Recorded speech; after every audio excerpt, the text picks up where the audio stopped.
And we're back with another episode of the Lakers Fast Break podcast. It's Gerald Glassford coming right back at you here from Lakers Fast Break, Pop Culture Cosmos, where we cover the latest news and trends in pop culture each and every week, twice a week, wherever you get your podcasts.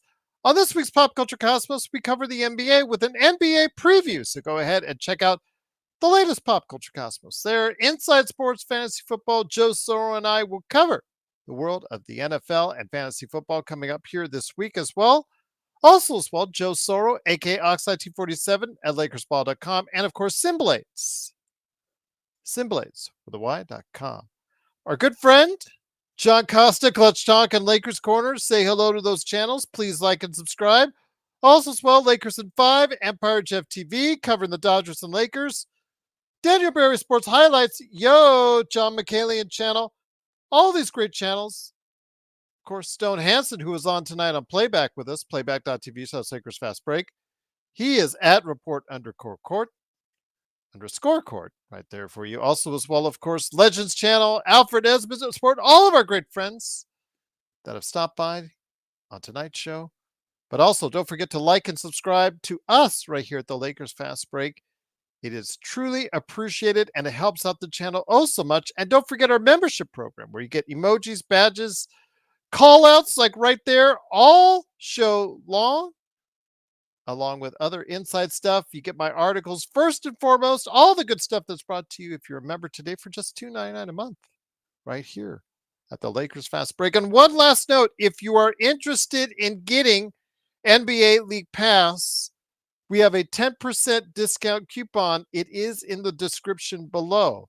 Just use that affiliate link and you get 10% off NBA League Pass from all of us right here at the Lakers Fast Break podcast. Well, the Lakers starting a new season with many questions. How will the team do without making too many changes? The new coach is the biggest change of all, JJ Redick.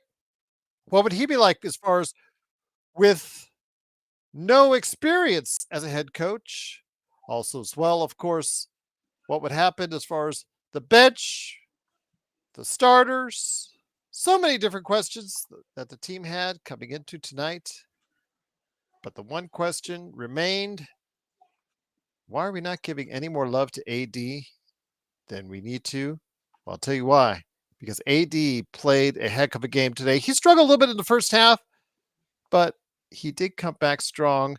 Second half, he dominated. Even when the rest of the team was kind of failing him and letting the Timberwolves go on a run, even though Timberwolves kind of looked sloppy all night, looked disoriented, a lot of ISOs that were run, not too successful or efficient on the offensive end. The Lakers helped that with some solid defense and, of course, Anthony Davis in that second half really being a key to holding off any kind of a run for the Timberwolves as the Lakers sped out early in that second quarter, a quarter which created NBA history in that second quarter as Bronny James got to get into the game with his hallmark moment with his dad. They got to play together for the first time on an NBA official game.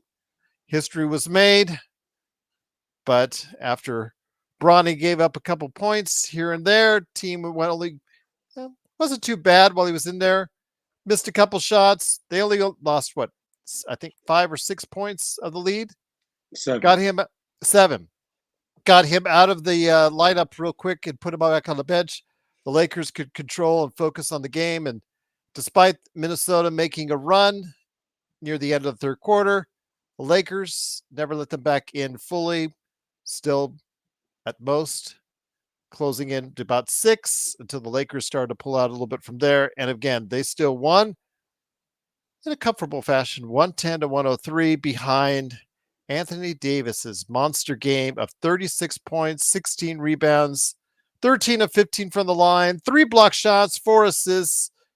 And again, didn't even shoot well in the first half, but he came back strong as the Lakers again won 110-103. And here today to discuss things, I don't know where Joe is. He was just here with us on Playback, so hopefully he will be coming soon. Maybe he got his feelings hurt because I said shut up, Joe, too many times to him, but oh well. I thought Joe didn't have feelings.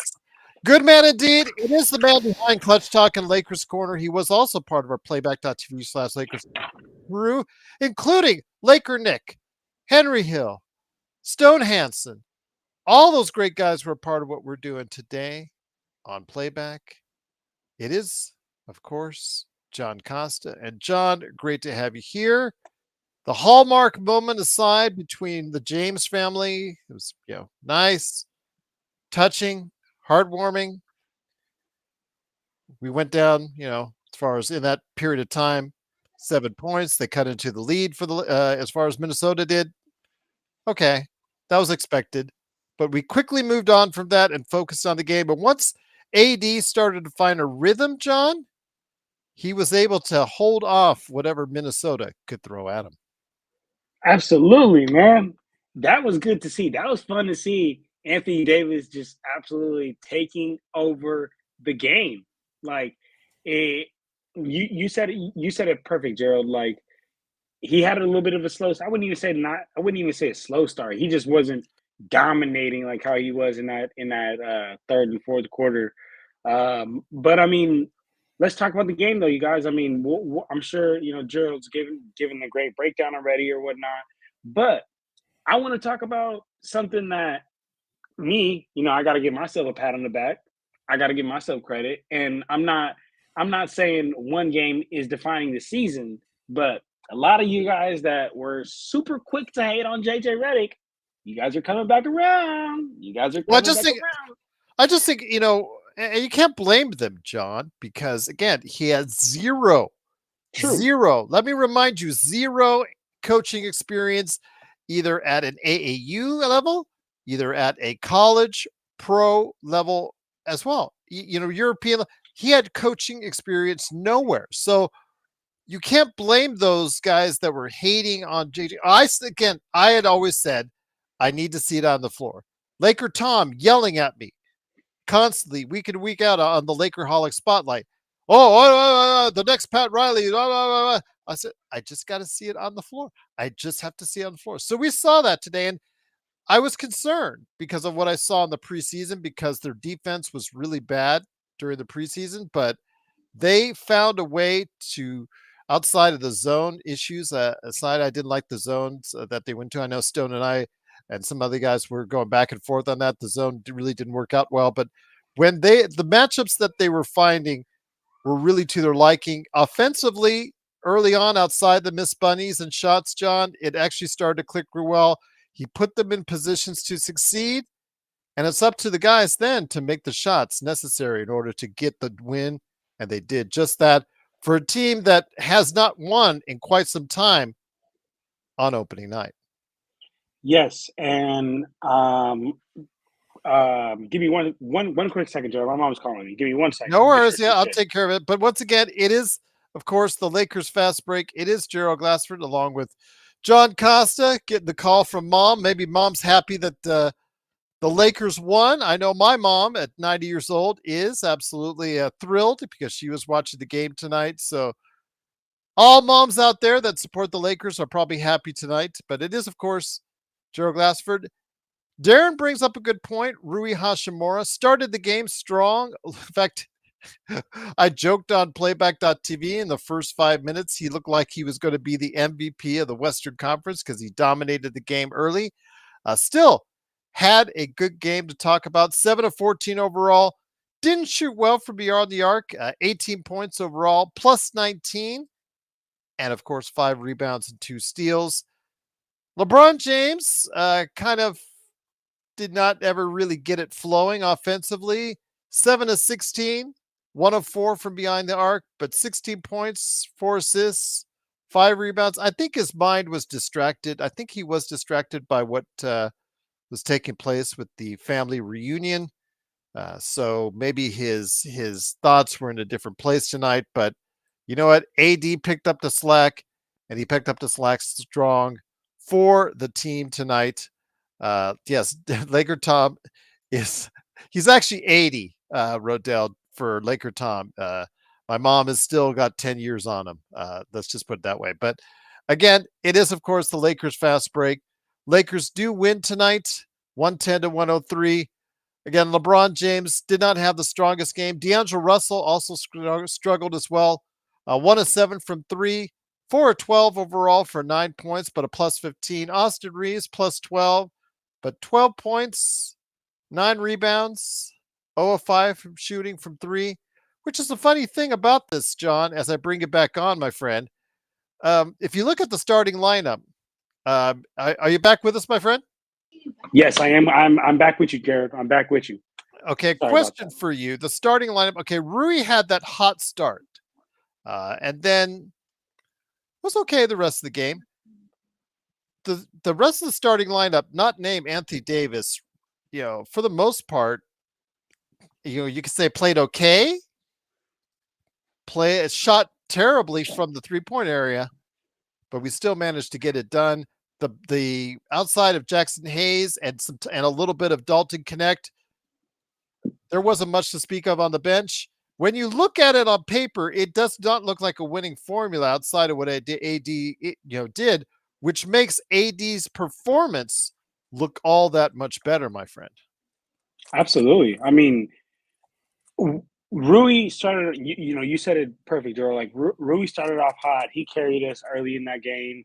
While Anthony Davis was, again, not saying that he wasn't dominating. I'm not saying that he wasn't playing well early in the game, but he just wasn't yet dominating. Like how he ended up finishing the game. I'm doing 16 rebounds, 36 points. That's the definition of dominating. And then before he went ahead and took over, I feel like we had Rui, and then we had Bron had his spurts. We had Austin Reeves. He was a bit inconsistent tonight. 6 of 14 from the field for 42%. But I feel like we had a decent team performance to carry us through those dry spells and through those dry moments. And then as soon as Anthony Davis saw that it was his turn to take over, he just did what he had to do, man. He played absolutely lights out, man. I agree with you, Jalen. He played lights out tonight. You talked about it, and I've talked about it ad nauseum leading up to today's first game. The bench unit. You did get some good performances from Jackson Hayes, and in some minutes, Dalton Connect was pretty solid.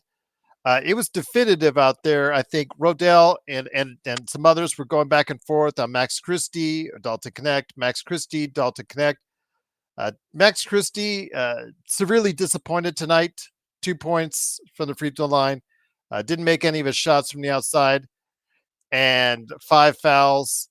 Dalton Connect, 5 points only, but still, he seemed to be more invested. It seemed to be more what he brought to the game. He seemed to bring more positives, many more positives than what Max Connect was doing. So, John, let me ask you, with the bench that's out there, Gabe Vincent was Gabe Vincent, steady Gabe Vincent. I didn't like him so late in the game, game, but again, it's just Gabe Vincent. It's that veteran presence. I know that he had a long talk, Dalton Connect did with JJ Redick this morning as regarding his role going forward. I have a feeling we're going to see Dalton Connect more and more if he gives us these positive minutes like he did today, John. We better be seeing a whole bunch more of Dalton Connect because, I mean, you look at that bench, besides Hayes, who had a great game tonight for what we asked him to do.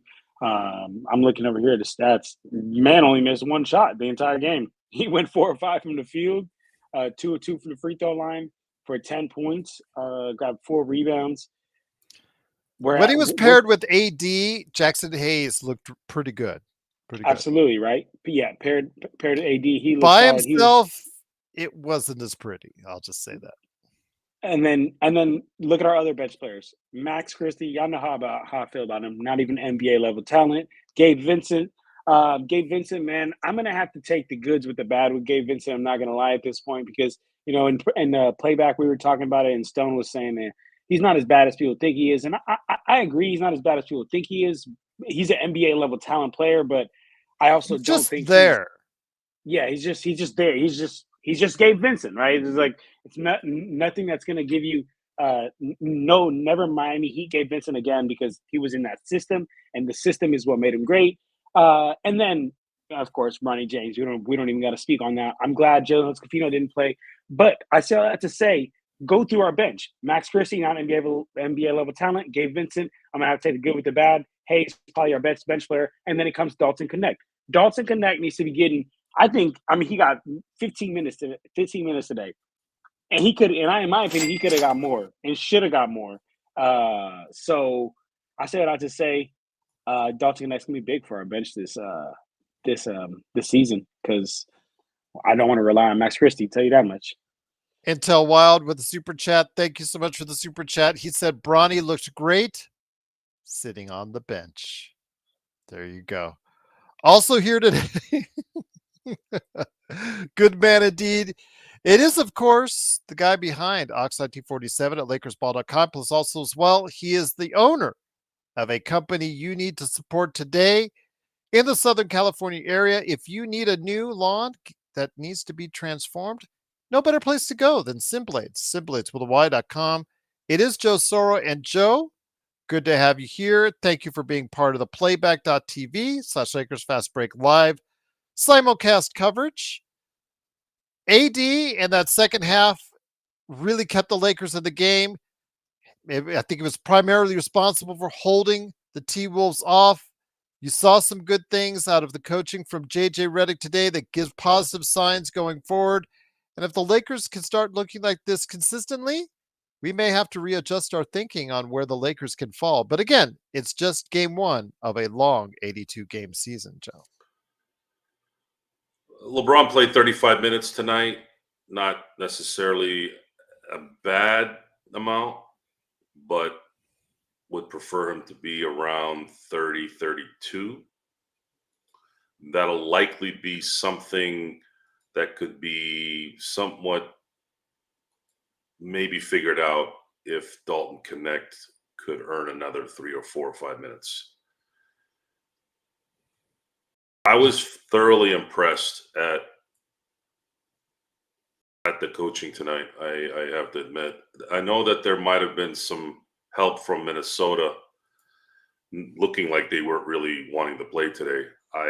It might be an adjustment from the trade. It might be the fact that they started in LA and maybe the nightlife the night before or whatever was a little too much for them. I don't know, but I'm not really I never really concerned myself with the other team not performing. That's on them. But in terms of watching the Lakers tonight, I think because I've seen so many of these opening games just not look good, it was nice to see that they really played 48 minutes of really good basketball. Even when they lost the lead a little bit there and had it down to 4, that's not out of the norm. That happens a lot. They were sustaining that 9, 10, 11, 12-point lead for a good quarter and a half. And then Minnesota made their run, got it down to 4. And a lot of times what happens is the opponent tries so hard to come back. And then when they sort of kind of get close, then they run out of gas before they can truly catch up. And then as soon as the Lakers started hitting some shots, then it was pretty much done. So it was very, very, very encouraging to see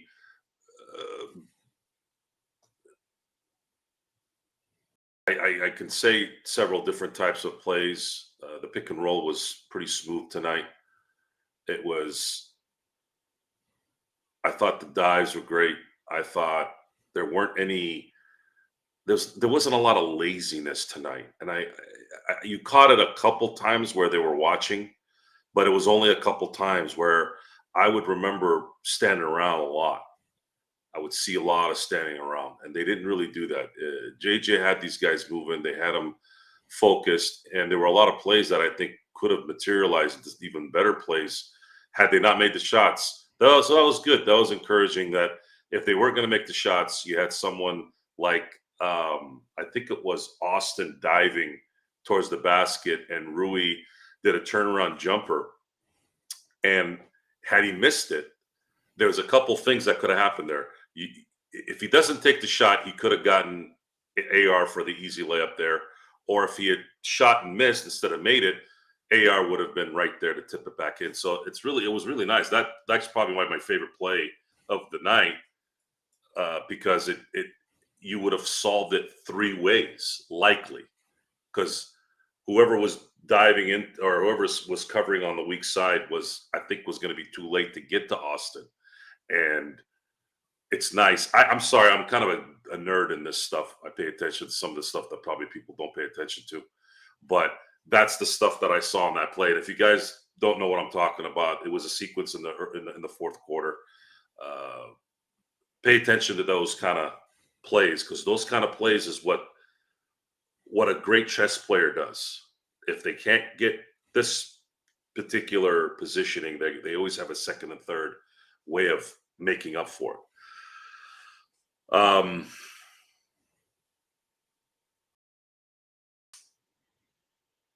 I guess let's see what happens in the next game, and here that's all we can do here. We're very happy with the win. I'm about the results. The results tonight were phenomenal. Very, very impressed with Jackson Hayes. Jackson Hayes improved, and we saw this in the preseason. His ability to, I guess, anticipate the rebound this offseason or this preseason was different than it's been in last year. And I was complimentary of Jackson Hayes. I thought he played much better than I thought he would last year. I didn't think he was going to be valuable, but he was to a degree last year. And it looks like he got a little bit better. He does play better with AD. AD takes off a lot of pressure. He will struggle if he's by himself. That's what that is. But it's nice that JJ Redick has found that little mechanism there where putting those two together does cause a problem, because Jackson Hayes does have amazing athleticism and he can be a problem in certain instances. And they were able to use it. It was very, very, very, very fun to watch. If I had to look at a couple negatives, not the ones that I expected. Max Christie not playing well, what was expected. Gabe Vincent kind of not really knowing what his role here is a lot. I know that he has had a bad preseason, but D'Lo did make some plays, but I'm really hoping he doesn't play bad for the first 2 months like he did last year. What I mean by playing bad is he's got to make shots. It looks like he's never shot the ball all summer with some of these shots that he was taking. I'd like him to not do that. I'd like him to be a threat and make a couple shots here, because that'll open up the floor even more. And then you'll have guys like Connect that'll improve even better. Connect played 16 minutes tonight, had 5 points, but he had an impact. You could feel it. He had an impact. People have been watching him. People are going to pay attention to him. So I think JJ is going to be slowly putting him in there to do his thing, and I'm looking forward to seeing it. If I could jump in here real quick, first of all, I want to give a shout out to my dog Jay Hill, Mr. Gadget, in the chat, showing love. Appreciate you, Jay. Happy to have you out here with us. But I got to talk about another comment that I seen. Rodell. I don't know if he's trying to be funny. I don't know if he's trying to get on me, but in the chat, he said, John probably wants to see more of Cam Reddish. Rodell, let me tell you something, brother. What you say around here holds no validity. You freaking think Max Christie is good. The man who just had 2 points and 5 fouls today, Rodell. So if you trying to be funny or you trying to do any of that, Rodell, this is not the place for you, my brother. We actually know basketball around here. We actually all understand that Max Christie is not an NBA level talent. You're the only one that keeps backing him. Hey, there's one common denominator between everyone thinking he's not it and you thinking he is it. So just wanted to put that out there. But just because Rodell is just one of those guys that just, man, he just is a nuisance. But anywho, like I was saying though, guys, I'm gonna be honest. I love what Joe said at the end. Joe said, I'm about the results, because at the end of the day, y'all, like, I think an ugly win is a win. A beautiful win is a win. At the end of the day, it's about the W's, man. It's about the W column. And I'm going to be honest with you. Today, we got the dub. We played great in the first half. We really just controlled the game in all assets of the game in that first half. And then that third quarter, we did lose control. And then Anthony Davis came and saved the day. But guess what, guys? A win is a win, and I'll take it. Once again, it is the Lakers Fast Break. It is Gerald Glassford along with Joe Soro and John Costa. Thanks so much again for watching, listening. The Lakers do win 110-103, opening night in the NBA. Once again, Anthony Davis, the dominant performance, Joe. I know he is still on the outside looking in when you talk about MVP favorites, Defensive Player of the Year, all the other awards. This narrative has been for quite some time the way it is, Joe. Is there anything that he can continue to do like tonight that will get him better in the public eye, that will get him maybe more attention for himself and for the Lakers?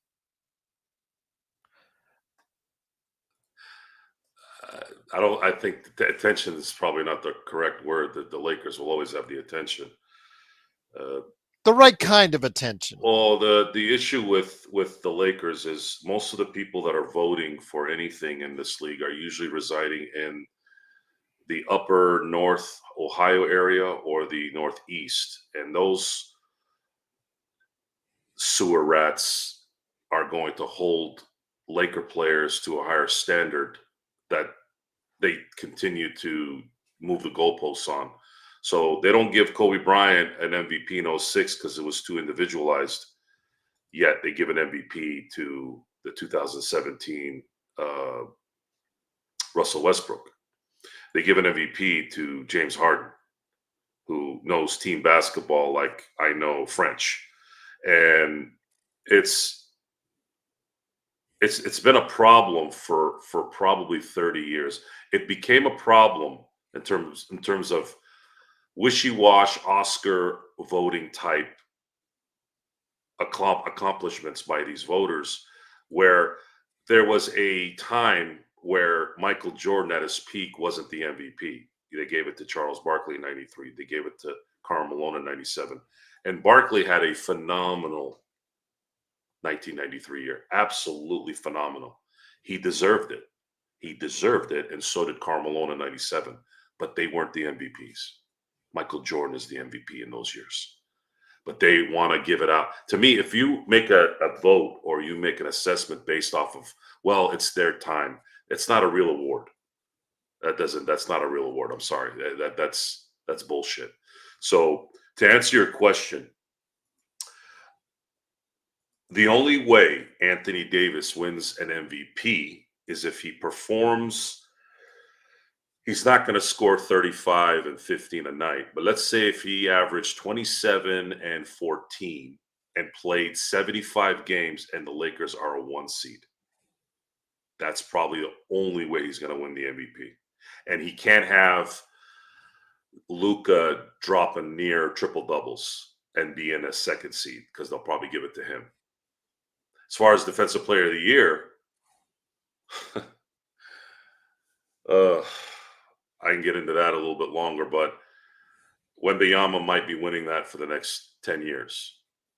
Now, if San Antonio is an 8 seed or a 9 seed, they're going to give it to him because they'll move the goalposts for him. And I've already spoken about this. I want to get a legitimate list.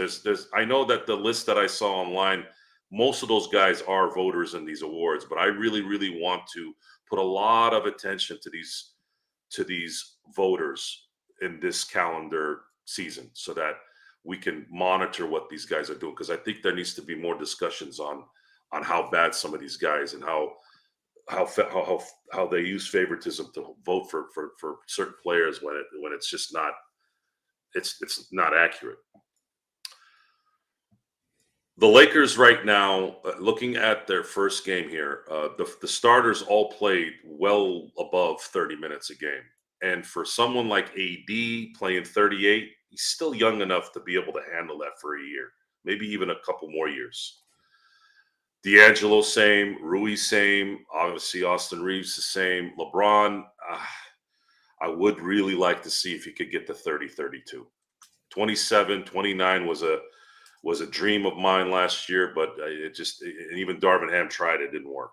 So 30 to 32, and that's going to come down to which role player off the bench that's a perimeter player that's going to be able to cover that extra 2 to 3 minutes.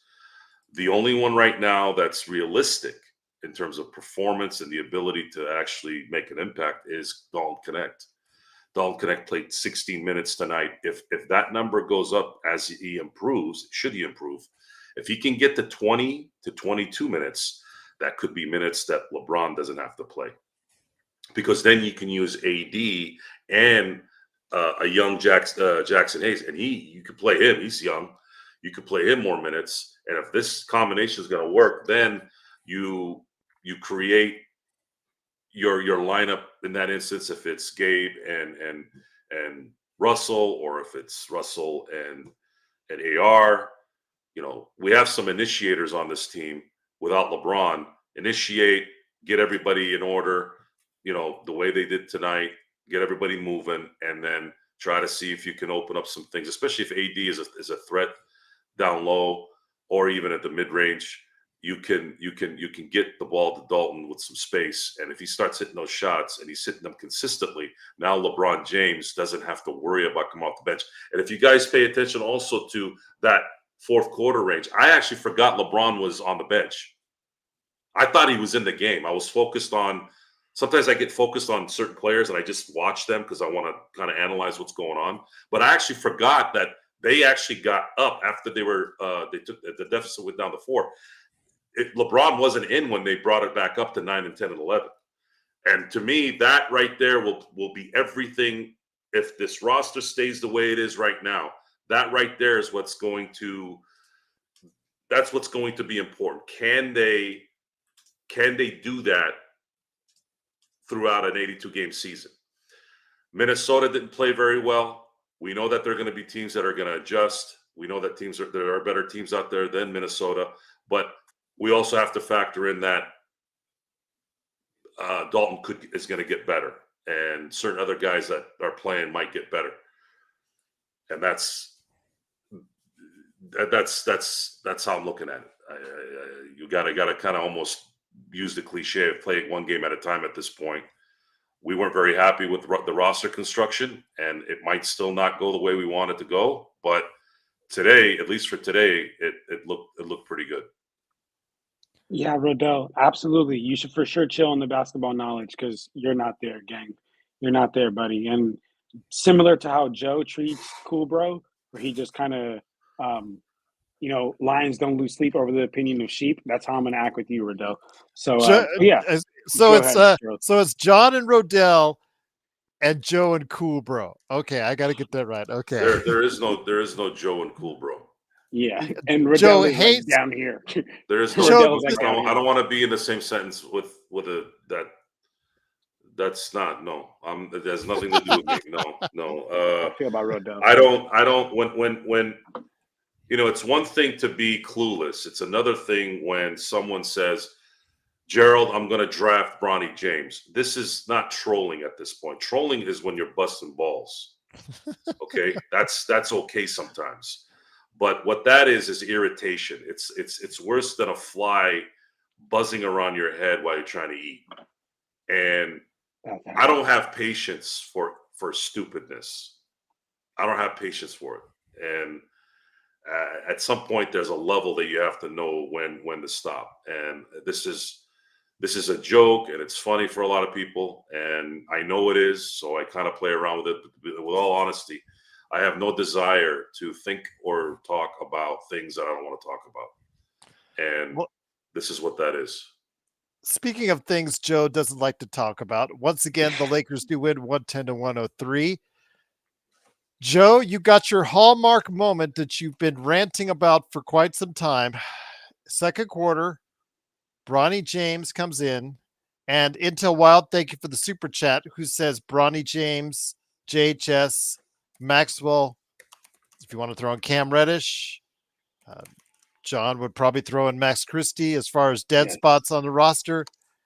He came in for that hallmark moment with the Lakers leading by 17? I think 16. No, they 17? were up 14 at the time. No, I think it was 16 at the time. It was 14. I think it was 16. But anyways, they came in. I can verify just to make sure. So they came in. had the hallmark moment. Bronny took 2 shots, missed them both.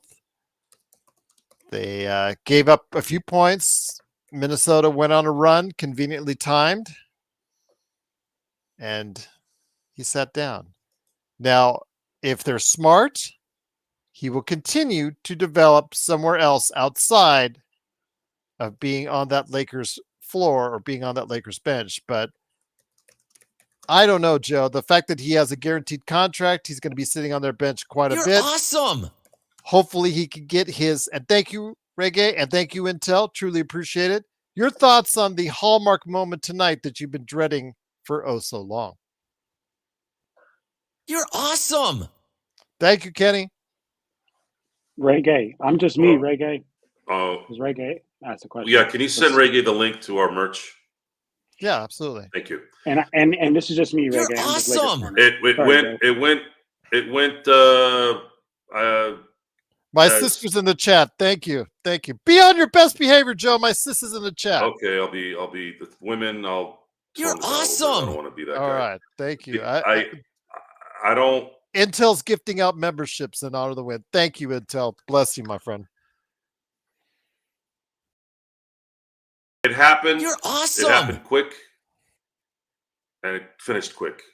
I guess you can't ask for more than that. You got your moment. You got your pictures. You got your people happy and all in the feels. If I've come off insensitive or hating or any of that, I don't give a shit. This is about winning. I don't care about your hallmark moments. I don't. I am a sports watcher. If I want to watch father-son movies, I'll go watch the literal Hallmark channel. There's plenty of those on there. And that's just how I feel on that. And it's the Lakers are an interesting. They're an interesting kind of. I don't even know what word to use, but they didn't look tonight like a team that I thought they were probably going to be, at least for one night. Why is that? Were they playing opossum during the preseason? And it's funny how sometimes your instincts can scream. I remember thinking, I think it was the second to last preseason game, I go, is JJ not really shown? Because this does some of the stuff that he was doing. And again, I'm a dork with this stuff. I'm into the details. And sometimes little details that you pay attention to over these hundreds of years I've been watching basketball. I go, there's no way JJ doesn't know that that's not going to work because of who he is. And what ended up happening, at least in the opening night game here, was I saw the opposite of that. And I go, oh, okay. He wasn't showing his cards. He really wasn't. His backdoor, his backdoor type setups, his dives, the pick and rolls, the spacing that kind of was created, even doing the little bit of the zone. Like, we didn't see any of that during preseason. So what's going to happen now is the teams are going to look at the film today and they're going to adjust. But what I did like is even Coach Finch from Minnesota, he adjusted during the game, and then they made that little run, and then JJ adjusted back. It not bad for a guy I hadn't coached before. I didn't feel at all in this game. It didn't matter if Bronny was in the game or if they were losing the lead. There was not 1 ounce, not 1 second of this game where I didn't think they were going to win. That's been a long time where I thought like that in a game like this. Usually I'm like, oh, they're gonna. You can see it that it's the train's coming because the guy sat and LeBron can't sit. Oh, you got to bring LeBron back in. You got to bring AD back in. Every time AD and LeBron sat, I didn't see that much of a difference in terms of scheme, or at least the execution of the scheme, or just a complete oblivion of the guys that we're playing. And that's just what this is, folks. It's how can you complain when you don't see anything to complain about? You gotta give, what is it? Give the flowers. That seems to be the new token name now. Right now, as of one game, the Lakers showed that they have some chemistry already, early chemistry. They're able to bring in a certain amount into the LeBron AD circle and make it work. And that's a good start. We'll have to see how this progresses. Kurt, I think you're mistaken. I think it's Joe that's going to get the Bronny tattoo. I already got my Lakers tattoo right here. I just want to let you know. Uh, big, big shout out to my sister who's watching. Thank you so much, guys, for being so kind to her. John, let me get in a couple questions here. First off, there's one actually for you. I'll start off with Robert. I got yours, and Chris, I got yours saved up. I saw it in the chat, so I will be getting to them. I'm going to start off with Kurt Affair's question for you, John. What did you like today, and what didn't you like for today's game? Absolutely. Number one thing I liked, I'll be honest with you, was the energy. The energy from everybody else. You know, in the playback, I talked about how we know what we're going to get from AD. We know what we're going to get from LeBron James. But like, what kind of game or what kind of effort are we going to get from the D-Los? What kind of game, what kind of effort are we going to get from the Hayes? What kind of game, what kind of effort is Gabe Vincent going to bring? Is the rest of the team going to bring? And if you ask me, I mean, not every single player was where I would want them to be, but man, Hayes was there. I think Dalton Connect was there as for a rookie, and like how Joe said, in 15 minutes, I believe he only scored like 5 points, but you could see the impact that he had on the game. Just the fact that him being out there and him being able to shoot, it's defensive gravity. Like they're gonna have to pay attention. They're gonna have to be up on screens. So to answer your question, Kurt, one thing I did like was just the energy all around from the beginning really to the end. Well, I wouldn't say beginning to the end because that kind of leads into the thing that I didn't like. And the thing that I didn't like is how we had this role going, and the only reason why I don't like it is because it reminds me of last year. It reminds me of last year when I say that we had this role going. We had it. We figured out the way we were supposed to play, and then we kind of let up off that. In the third quarter, the Timberwolves came and basically tied us up as far as total rebounds because we were letting them get so many second chance points. And then another thing I actually didn't like at all, to be honest. I'm not saying I didn't like the whole Bronny thing because I do think it was like dope to see history, but I didn't like how when he checked in for those like 4 or 5 possessions, or I believe he played for like 2 minutes and 30 some seconds. The Lakers were only focused on getting him the ball, or the Lakers were only focused on having him and LeBron run some type of action to where either Bronny gets a bucket or LeBron LeBron scores and Bronny gives him the assist or whatnot. So I just say all that to say that I really didn't like that because like for that 7-0 stretch that the Timberwolves went on, we were up by 17.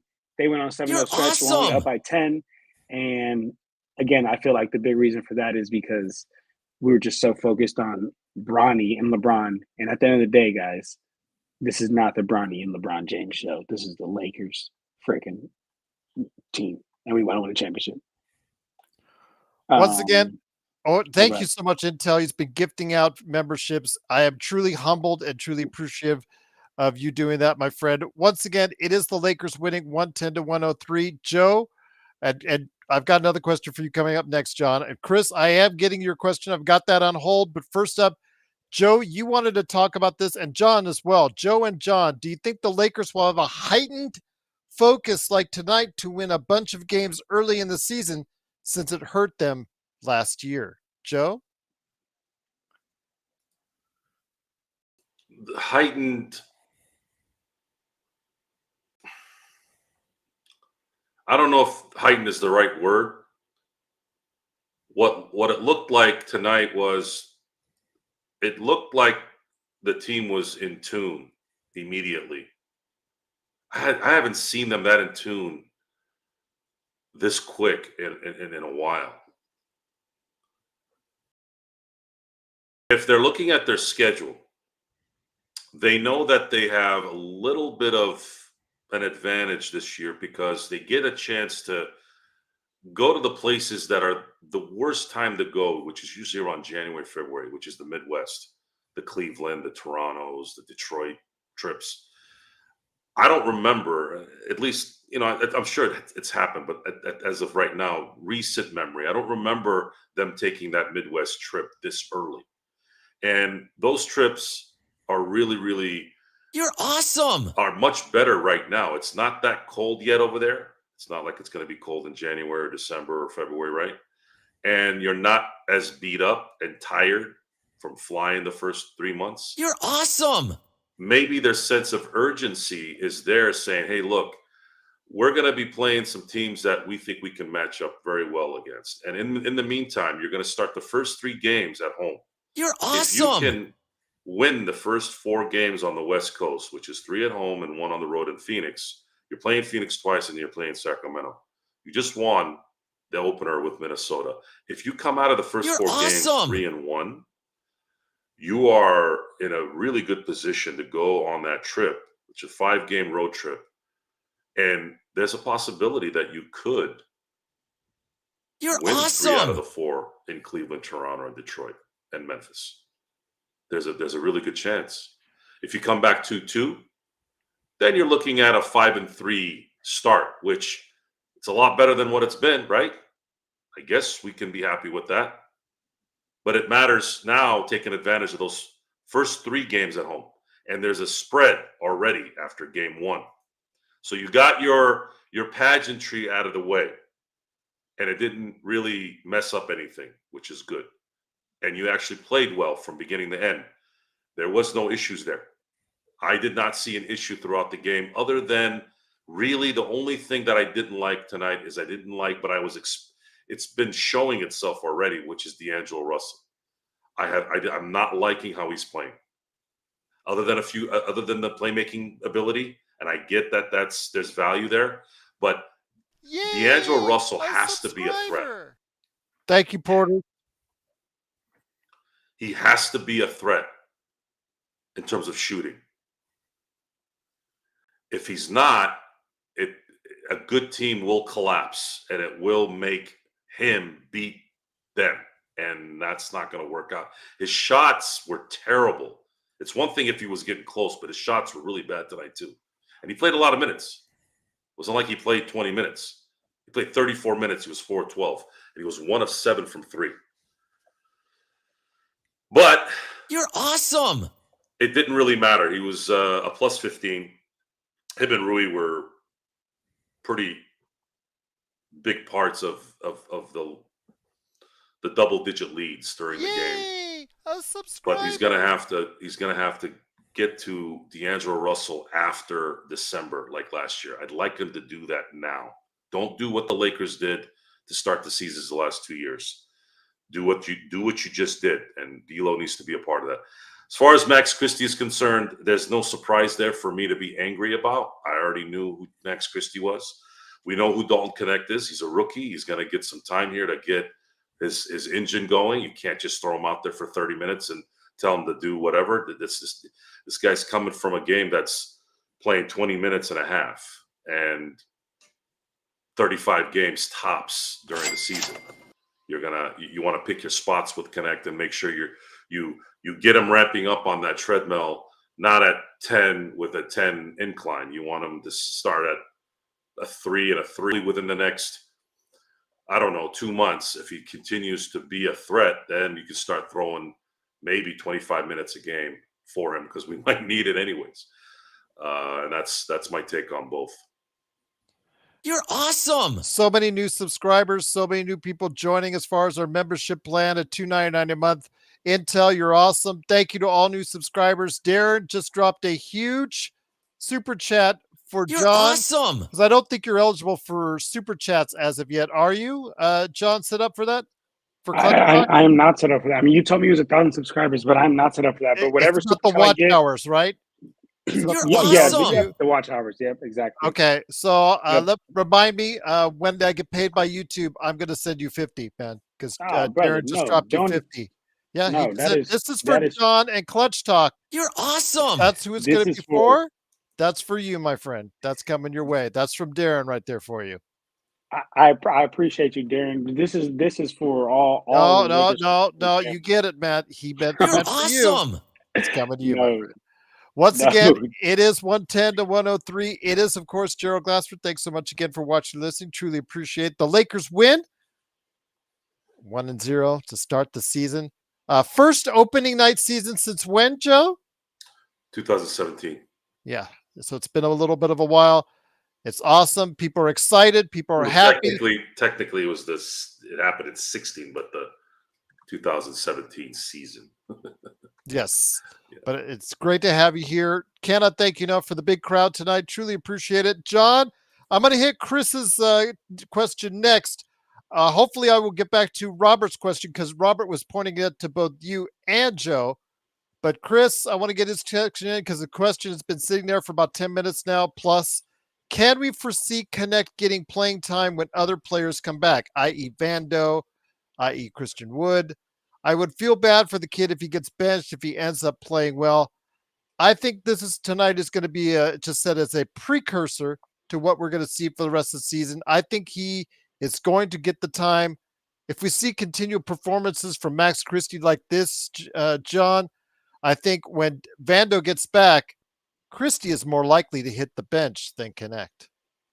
Yeah, I really hope that we end up making the right decision and do have Christie hit the bench before Connect. Just because, I mean, when you look at historically all the greatest teams that LeBron's been on, like he's historically always had shooters around him. He's so to bring, you know, Wood or Vando or whoever it is that would be coming back, and to have him take a shooter's minutes like that just doesn't make no sense to me in my opinion. So I think that it once Vando, once Wood, and all those guys come back, I think that that should see no effect on Dalton Connect's minutes, and I really hope that there's a drop off on Christie's minutes. To be honest with you, so that's where I'm at with that. You're Great question, Chris. awesome.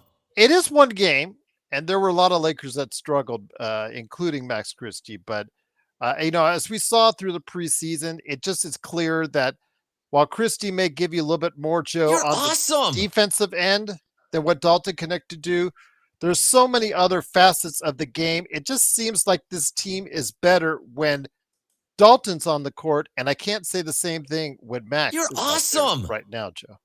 Are you positive that the defense tonight was better than Connect's? If I said for the most part, yeah. Yeah, I mean, no, it wasn't. he's Actually, playing Anthony Edwards. You can't Max look Christie, good against him. true, but Max You're Christie's terrible, awesome. not just in one-on-one defense. He can't really get around screens very well. He's not strong enough. He goes under when he should go over. He goes over when he should go under. It's not. His basketball IQ You're is awesome. not there, and he doesn't have the athleticism, a first step, or any kind of elevation that would warrant any kind of threat. He just doesn't have it. And You're awesome. another thing I wanted to point out is what a relief it is to actually see set plays coming out of timeouts. Yes. Some of those backdoor plays that JJ Redick drew You're up awesome. were And coming out of the half as well. exactly. That was another one where you come out and you score 2 points. I know it's 2 points, but we've discussed this on the show several times. You're awesome. 2 points sometimes is not 2 points. There's a psychology to this. We used to say, and we have a lot of new people here, so I'm going to repeat this. For those of you who have watched in the past, like Shaquille O'Neal, when You're Shaquille O'Neal awesome. would dunk on the Dale Davises and the Antonio Davises and the Sabonises all at once, it's 2 points on the scoreboard, but it was actually 6 points. You're awesome. Psychology-wise, psychologically. Because what happens is, I saw numerous times where Shaq would dunk on the entire team. The team is so frustrated. They're looking at the refs for a bailout. They're looking at the sideline to figure out what the coach wants because they don't know what to do. And then they're so flustered to go back on the other side, they aren't focused enough. They miss the shot, and then the Lakers come back, and then Shaq gets a and one to add more misery to it. That sequence becomes now 3 ways that Shaq scored in what probably is maybe about a 40-second span. So when you do that kind of stuff, when you get 2 points sometimes, and it's one of those plays where you're like, you just got rolled. There is a positive for you, for the team who did it, and then there's a huge negative for those who couldn't figure it out, and they're thinking about it usually immediately when they get back onto their side, and those little things matter, especially with the way basketball is now. Everything is calculating in a lot of ways. Baseball, it's not like baseball where it's really calculating, but basketball, every shot matters because there's so many teams out there that are going to throw 40 3-point shots in a game, which is what Minnesota did tonight. They made 13 shots. The Lakers were horrible. They were, I think they were 5 of 30. The fact that they were 5 of 30, which I think is, what is that? Was it 18%? 18% from three? Actually, 16.7. Okay, so they're 16% from 3, yet they controlled the entire game. What did J.J. Redick create here to where his team couldn't hit a shot from downtown to save their life, yet they practically went coast to coast the entire game? Well, the answer to that is everybody fundamentally did what they were supposed to do. What did we say ad nauseum last year and the year before about fundamentals? Why couldn't Darvin Ham teach the fundamentals? There's no excuse now. Why would J.J. Redick be able to do it, whom hadn't coached ever? Why was he, at least for one game, able to teach these guys how to fundamentally play basketball? Is it bad communication? Were they even practicing it? No. He was too worried about answering questions like fans are too married to each regular season game. Mind you, I just told you that basketball is a game of inches. It's a game of a couple points. And so is the standings. Because if you gave a shit and you didn't think that way, you wouldn't have been playing Denver in the first round, and you actually would have made the playoffs instead of dealing with a play-in. And maybe J.J. Redick knows this. How this plays out, it still doesn't look good yet, but it's a hell of a start to proving us all wrong. Once again, it is the Lakers winning 110-103. Start off the season. John, I want to get you back to what Robert had asked both you and Joe, because I didn't want to forget anybody as far as their major questions are concerned. He asked Joe and he asked you, do you think the Lakers will have a heightened focus like tonight to win a bunch of games early? Do you think there's going to be an extra effort put on getting off to a good start as opposed to what they've done previously, getting off to a good start this season? I sure do hope so. Because, I think there's a couple things that really killed us last year. One of that was punching a lot of games, taking a lot of games off, whether it be that LeBron didn't want to play or AD sat. And these were winnable games, and actually came back to bite us in the butt. I mean, I don't quote me. I mean, I'm not going to be far off, but I'm pretty sure we were like 3 or 4 games out of the 6th seed, right? And the 6th seed is, and I'm talking last year. The 6th seed would have been, not having to be in the play-in, and I think we could have easily won 3 or 4 more games last season had we not punted him.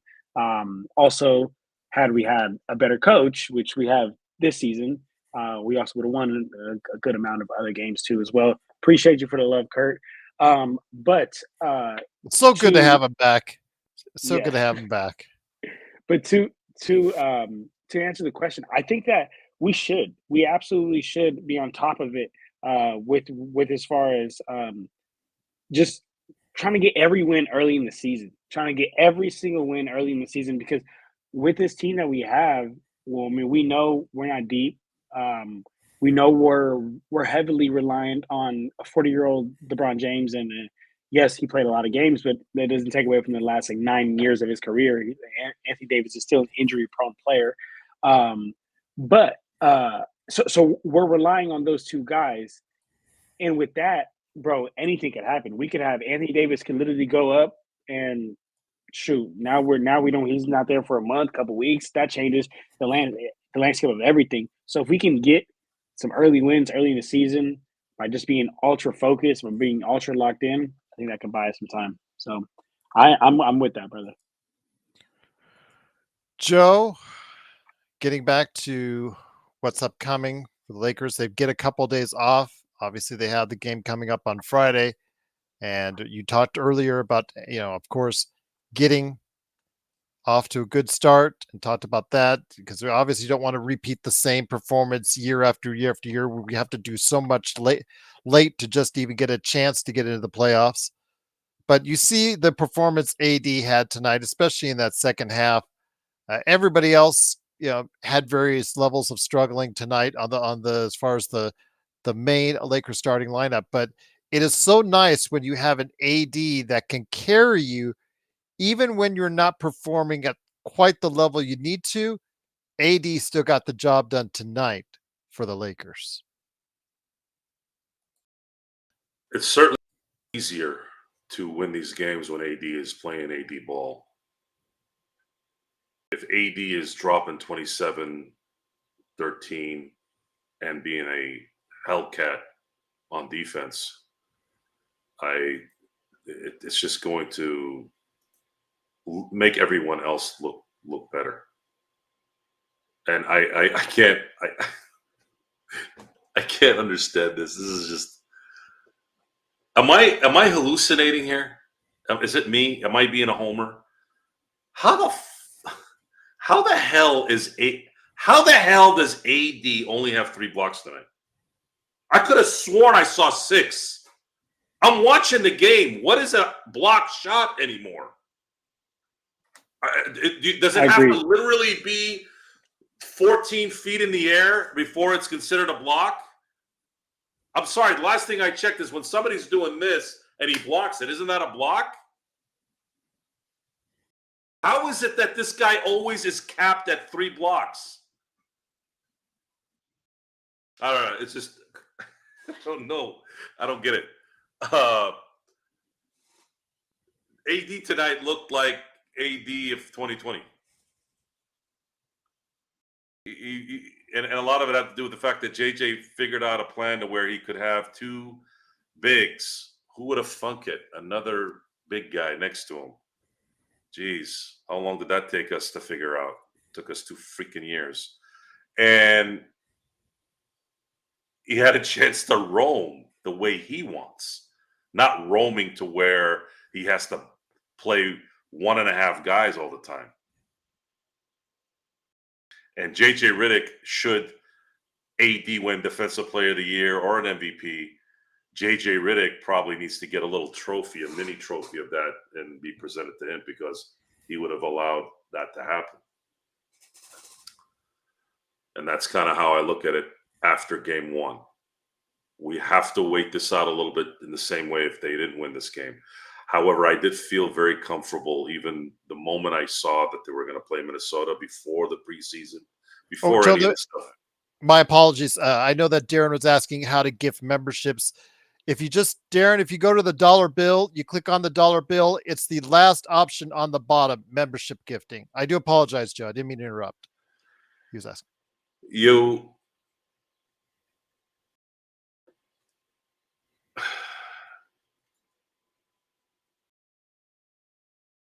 LeBron looked like he didn't have to play very hard tonight. I'd say that might have been the biggest thing tonight to put a kind of bow on this. He looked like he didn't play. He played 35 minutes, but it was probably the most lax 35 minutes I've seen him play in a while. You have to do this. And AD is still young. He's 31. He still has years where he can put in the work. But if you're able to do this and limit the intense the intense work on LeBron, and hopefully Dalton Connect can be that rookie that kind of takes his game kind of to the next level. It'll be a huge cover for the mistake in bringing back Max Christie. He wouldn't be a problem. He can be a guy that's sitting on the bench that you can play during garbage time at that point. You're If Dalton awesome. Connect can cover that mistake, then it's not going to be that big of a deal. Jackson Hayes has shown that he can play, and he can play with AD, and he can back him up if he needs to. He's shown a little bit of that. You're I'm not saying he's awesome. going to be a difference maker or any of that. I'm just saying, at least for right now, he's shown that he's extremely serviceable and he's valuable to this team. The Lakers still have to make a move somehow. You're some way. awesome. Either a scorer, someone that can get points quick, maybe off the bench, and a center. If they can get a center and have Jackson Hayes doing his thing, now You're you have awesome. depth. Now you can deal with the Jokic's and the Embiids and the Sabonis's and those big players without having to damage AD. AD can do what he did tonight because he's got a crew behind him. You're awesome. I don't know, Kurt. For some reason, I just gave out 5 gift memberships. I don't know why it will not give you a gift membership. It just doesn't. Oh, that's hilarious. Kurt wants one, and we can't give him one. Intel, Darren, myself, we're just trying to give out gift memberships there, and still, it's crazy. He's working as the bond right now. That's crazy. But once again, it is the Lakers fast break. Lakers win 110-103. John, I'm so sorry. I feel bad, Kurt. I'm so happy to have you back, and I can't even gift you a membership. Let me ask you this. Going forward, we saw JJ Redick at the beginning of the training camp talking about it's going to be a 9-man rotation tonight. Just, setting aside the Bronny James 3 minutes, it was a 9-man rotation. So let's assume Wood and Vando come back, let's say next 2 to 3 weeks. Let's just be conservative on that, John. Who is your 9-man rotation going forward that you think is going to be the most competitive for the Lakers to win some games, my friend? Okay. I've said this many times. I'm not a big believer of you got to always have the same starting lineup. You got to always run the same lineup out there because basketball is super situational. And in the NBA, it's like, okay, well, one team has this weakness. One team has this as a strength. One team has this as a weakness. So you kind of got to interchange. But I guess, to answer your question, the typical starting 5 of always we'll have those players, the D'Lo, the Reeves, the LeBron, the AD, the Ruiz. I do think that Gabe Vincent should get some playing time. Absolutely think Hayes should get playing time. Absolutely think Dalton Connect should get playing time. And then as far as that, I mean, when Vando comes back, there will be certain situations where we need Vando in for his defense. He get added in there. We haven't even really added in Wood or Dalton Connect, which would really make it an 11-man rotation. Nor have we added in Gabe Vincent. I don't know if I already did say Gabe Vincent. I didn't say Max Christie. So I don't think Max Christie should be getting playing time. You're So awesome. at most, I think this should be about a 10-man rotation, depending on who you're playing, because I do think that there's some nights where Vando should not be out there. But there's also nights where he should be out there. So I think the most he'll go is about a 10-man rotation. And all I know for sure is that he was adamant on a 9-man rotation. And You're awesome. It's just when Wood and Vando come back, I don't see how it's going to happen. And you're still going to play Dalton Connect unless you're just going to stop playing somebody. And again, if you're going to stop playing somebody out of all those guys, I would personally say stop playing Vando. But it's extremely situational because sometimes he is our second best defender. Do you sure you want to do that? Right. Right, but then again, he's a net negative on the offensive end and is afraid to shoot the ball. And then I mean, and when we're in a half court set, we're essentially playing 4-on-5 because the defense knows that he doesn't want to shoot the ball, so they're gonna help off a little bit more. They're gonna send a little bit. They're gonna send more doubles. They're not really worried about that. So that's the only reason why I say that, right? Because I say out of all those guys, like I want someone who can at least keep the defense honest. Like that's one thing I've always said with the whole like Ben Simmons situation or whatnot. Bro, I don't even need you to have a knockdown shot, but I need you to at least shoot enough to where the defenses are gonna think that you are gonna at least shoot this ball, at least be a threat out there. And Vando isn't even a threat, while Wood can be the threat. So I still have to say that. But in the same vein, like I mentioned, basketball is situational, y'all. Sometimes we need more defense and instead of someone who can go get a bucket. So it's gonna have to be a 10-man rotation in my opinion. There's just no way JJ does a 9-man rotation and still plays all these people. Joe, do you concur with John? And I do want to mention Darren. I'm putting up right there. That's the window.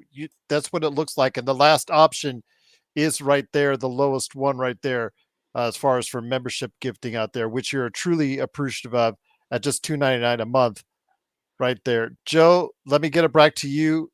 Do you concur with what John was saying about maybe expanding it to a 10-man rotation if we could bring any minutes down for LeBron and AD?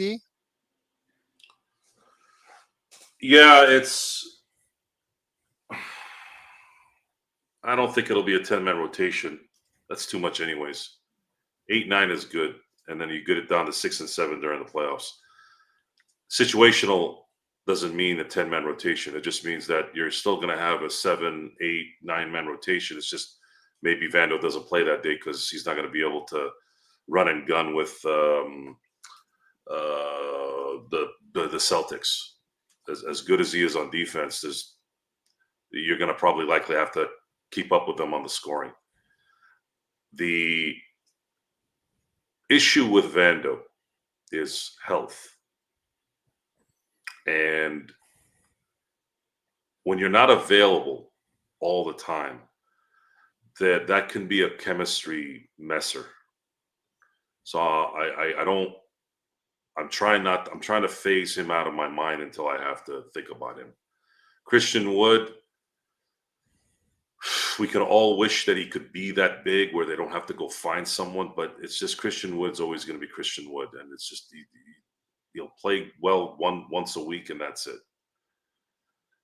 The reality of what, and despite the win tonight, they're not going to win a championship this year. If I am to be wrong, there has to be a third player that comes in that is, when he comes here, it's like, whoa, this could be something. And it just doesn't, I don't know if that's possible. I don't think it's possible. I hope there's something that can come together where it would, but it's not. If we're looking at this from maybe the Lakers surprise and compete and make a 6 seed, but are they going to win the title? You guys know the history of the seeds in the NBA, even though there's been a little bit of parity that's reared its head in the NBA.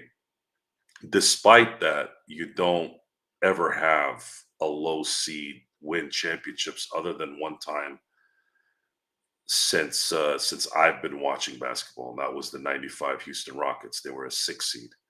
So no team has ever won a championship as a 7 or an 8. Matter of fact, there hasn't been a 5 seed that's won a championship.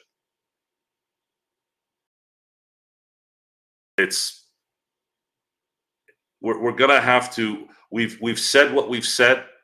There's no regret in what I've said because it still could be true. But let's say we're wrong and they're going to compete. Does it mean they're going to win it all? Winning it all when you have LeBron James and Anthony Davis on your team is the only way you can go. I'm sorry, it's not fair, but it's what it is. And it's been exasperated by the fact that the Boston Celtics are looking like a team that might be going on a run. And that's really, really bad news because now we have to worry about the Celtics winning multiple championships and putting the Lakers in a position where they're probably not going to be able to ever catch up to them in our lifetime, because they're set to win for the next 5 years. And if they end up winning 2 more championships,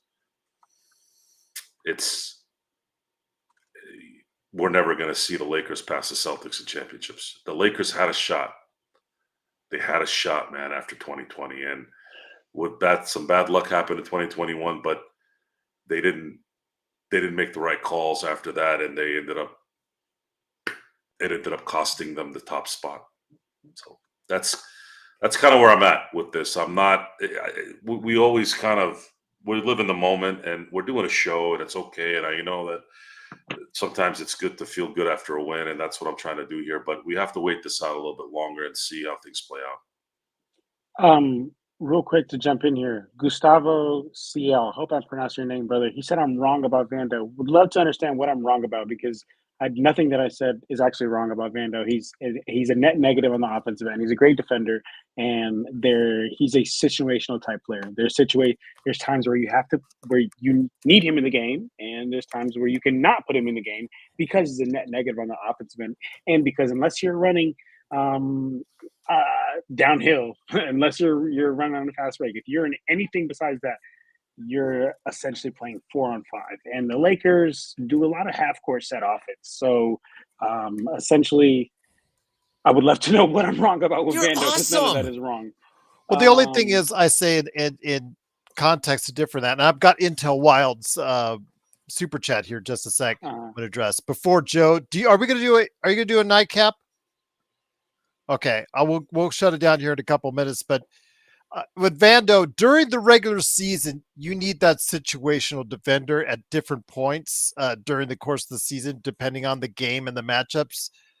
I think what really happens is with his deficiencies on the offensive end, it starts to hurt you when you get into the playoffs more than it does the regular season, John. You want to continue at the 11th hour, transition to the nightcap?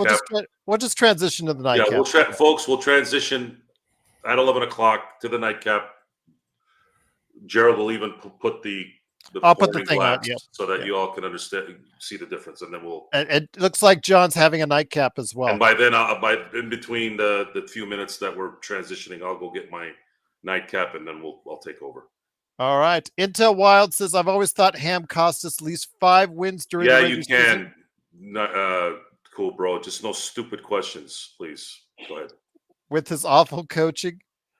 I thought you said you weren't going to refer to Cool Bro. He asked the question. I answered it. What do you want to say? Okay. So maybe we can hit 50 wins this season. So thank you again for the super chat. That's the question I leave with you before we go into the nightcap. And that is, John, I'll start with you first. Do you think that, this is based off of one game, but he did coach very well, in our opinion. Do you think that it is, despite the fact there was really no movement on the roster by Rob Pelinka and the whole other part of the Western Conference, all these teams made all these different changes through all that, do you think that, the 5 games that everybody talks about, the difference between the coaching skill and the coaching acumen of Ham and JJ, do you think it'll be there this season, John? I absolutely do. And I'm going to be honest, guys. Both of you actually heard me in the offseason because I've been backing up JJ since day one. And I've said, watch, just the simple fact that we're getting rid of Darvin Ham and we're getting a better coach. And I know that people's like, how do you know he's a better coach? I'm like, because I've never seen something so bad as Darvin Ham that I know JJ Redick is better than this. Like, I've been listening and locked into JJ literally since 2018. Every single pod he's dropped from back when, even before when it was just JJ and Tommy Alter, even before the Old Man the Three, even before the Mind the Game, I've been locked in with JJ. So I knew this was going to work. I did have a concern about learning curve. Everybody has a bit of learning curve, but I wasn't freaking out how the rest of the world was. And I kept saying, I even have a video on my Lakers Corner page. So if you guys want to go check it out, go show love. I talked about how I was like, watch, we will easily win anywhere from like 5 to 7 more games simply off having a competent coach who knows how to break a zone, which we saw tonight, who knows when to call timeouts at the right time, which we saw tonight. And these are things that I saw all season long. So to answer Intel Wild's question, Intel Wild, absolutely, brother. Great take. And I agree. We will get there because we will be able to get easy games. We will. Not having to. We will. Oh, we we will. will. Oh, we will. Rock you. There you go. You guys don't. You guys know what I'm talking about. I know what you're You talking knew. about. I knew Gerald would know. I knew Gerald would know. I knew What- it too. John's What too if- busy. John's too busy playing with One of baby- Queen's baby- all-time baby, greatest baby songs. toys. Yes, Ah. and also a part of Wayne's Yeah. World as well. Man, But before we head on out, Joe, and before we head over to your nightcap, whenever you're ready, your thoughts. Is there going to be that much of a difference when all is said and done between JJ and Ham? There's a big difference just in fundamental basketball already in one game. The Lakers are not going to be able to get away with shooting 5 for 30 from 3 against a better opponent. So that can't happen again. If you're going to miss a lot of 3-pointers, at least make 10 out of 30, not 5, because those extra 15 points are going to matter.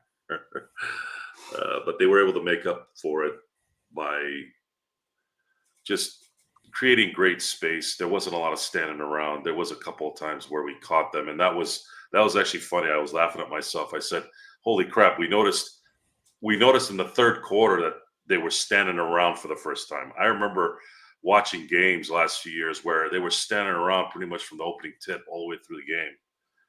You didn't see that until the third, or at least you didn't notice it. So kudos to JJ for putting the fire up their rear ends.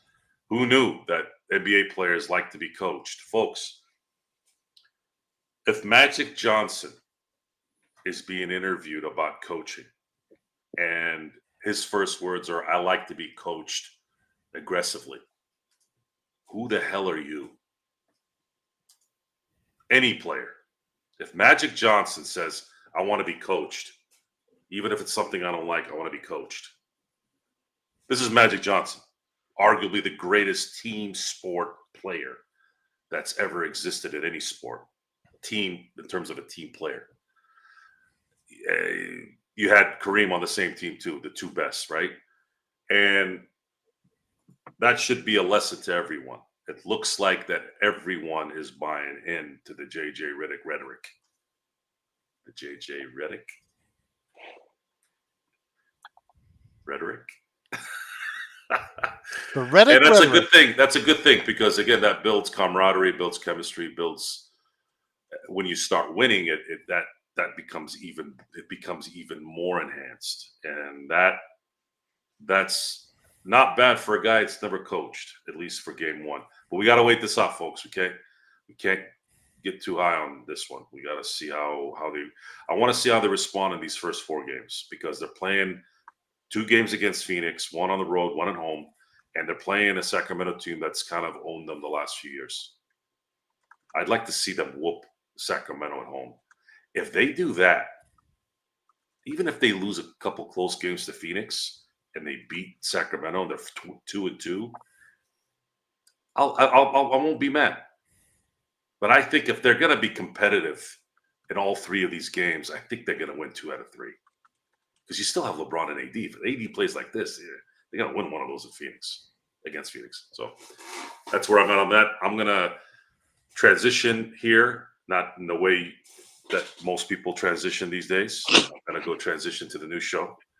And we will be back with some drinks and some outwardly information that's just not Laker related. Joe, you're the best.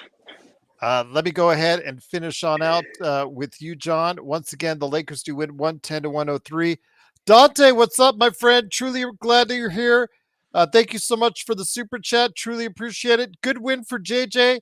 I smelled black olives after dinner. Maybe it was gas. Black olives, I know, was talked about how Joe hates black olives. I think that I think I think he did a bet on Lakers ball that he has to eat like a huge jar of black olives if the Lakers, I think, stay competitive and stay in the playoff race, something like that. So I'll try to see if I can get him to clarify that. But before we head on out, my friend, before we turn it over to the nightcap, I want to hear your thoughts on exactly your first impressions overall. Again, tough shooting night from beyond the arc, 16% from three. Most games that's not going to get it done, but today it certainly did. Jeremy was asking, AD shooting three. He was 1 of 3. So technically 33% is above his career average. He should still not be shooting threes because I don't think it's going to get any better from there. Averages usually have a tendency to weigh themselves out, but this team is shooting 16% and still getting 110 points up in the scoreboard means they did it in so many other ways. They did it on the boards. They were really good control, especially in that first half. They were really controlling the boards. They did lose the overall battle by 1. But they did get 15 offensive rebounds, which was something that I know that JJ Redick wanted to go ahead and stress. They did out rebound from the offensive end 15-12 over Minnesota on that in that sense. So that's something that he stressed. They looked a little bit better on the transition D, and outside of that zone that he put out there in what was it, late third quarter, early fourth, whatnot, that kind of looked funky. And I know Stone was trying to defend it, but it wasn't being defended well on those zones. Other than that, I think there was some really good signs that JJ Redick is going to be able to get acclimated to the coaching position sooner rather than later. Yeah, JJ is well on his way, man.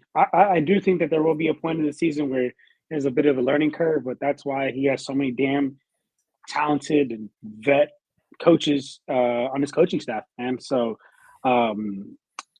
what I'm gonna be honest with you, I'm not trying to act like I'm some genius, but I expected this from JJ. But at the same time, I also do expect a hiccup somewhere in the season. But just not. I knew it'd be better than Hams. I knew it'd be better than Hams. So as long as you're better than Ham, Gerald, I'll tell you what, man, you won't hear no complaining from me. You won't. Absolutely, but it is, of course, the Lakers winning 110-103. Just great to have you here, John. But before we head on out and before we turn it over to Joe, who is still gathering the drinks together for the nightcap coming up right in just a few moments, let me hear your thoughts on what you got cooking up and what you got working up at Clutch Talk and Lakers Corner, my friend. Yes. Everybody that's here today, it's been very fun talking Lakers with you guys, man. Here after every Lakers game, stream sometime during the week as well. And I have 2 channels you can come check me out at. I have Lakers Corner, pretty self-explanatory. The Lakers Corner, we talk all about the Lakers, bringing you all Lakers news, game recaps. I'm actually going to do a game recap after I get off the stream here and post it on my Lakers Corner page. I also have Clutch Talk, and Clutch Talk is on YouTube, Apple Podcasts, Spotify, and that is all NBA content. I know there's a lot of people who are not just Lakers fans like us out there. They like other teams. So I talk about the rest of the league as well, too, just as I just love the NBA. Always watching the rest of the league as well, too. So that's where you can stay up to date with that. And if you want to stay up to date with Lakers stuff, check out Lakers Corner. Jeremy, please do check it out, brother. Subscribe. Follow me on Instagram. It's at Lakers_corner. And yeah, appreciate the love, everybody. And I will be back. And as always, everybody show love to Gerald, because Gerald is the freaking GOAT, the podfather, makes all this happen, works ridiculously hard for all of us here. So we appreciate you, Gerald. But thank you. And again, check my text out I just sent you on your phone. I mean, Darren paid you. It's coming your way. But I just want to let you know how it works with YouTube on that. So it will be coming your way, my friend. He's got 50. So thank you so much for the generosity from Darren, Intel, Xbox, everybody that was so generous. Intel, you're just so awesome, man. Go ahead, gifting all those memberships tonight. I am truly indebted to you. I was able and fortunate enough to give out 10 myself, so I cannot thank you enough for being a part of it. Hopefully those memberships will come in handy at $2.99 a month. You'll want to stay on, you want to renew, and you want to be a part of everything that we do here at the Lakers Fast Break. And please, all these new faces, please like and subscribe. It truly helps us and helps us grow. But for now, John and I are leaving. And in return, you're going to get Joe Soro right here on the nightcap. Stay with us right here. I'm not going anywhere. I mean, Joe's not going anywhere. John and I are right here at the Lakers Fast Break Podcast.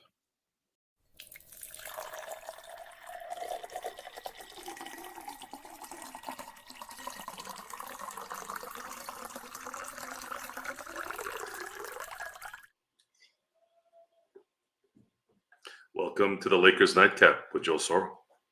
How are you, folks? We have transitioned into the nightcap with a drink I don't really have a lot usually. It's vodka cranberry.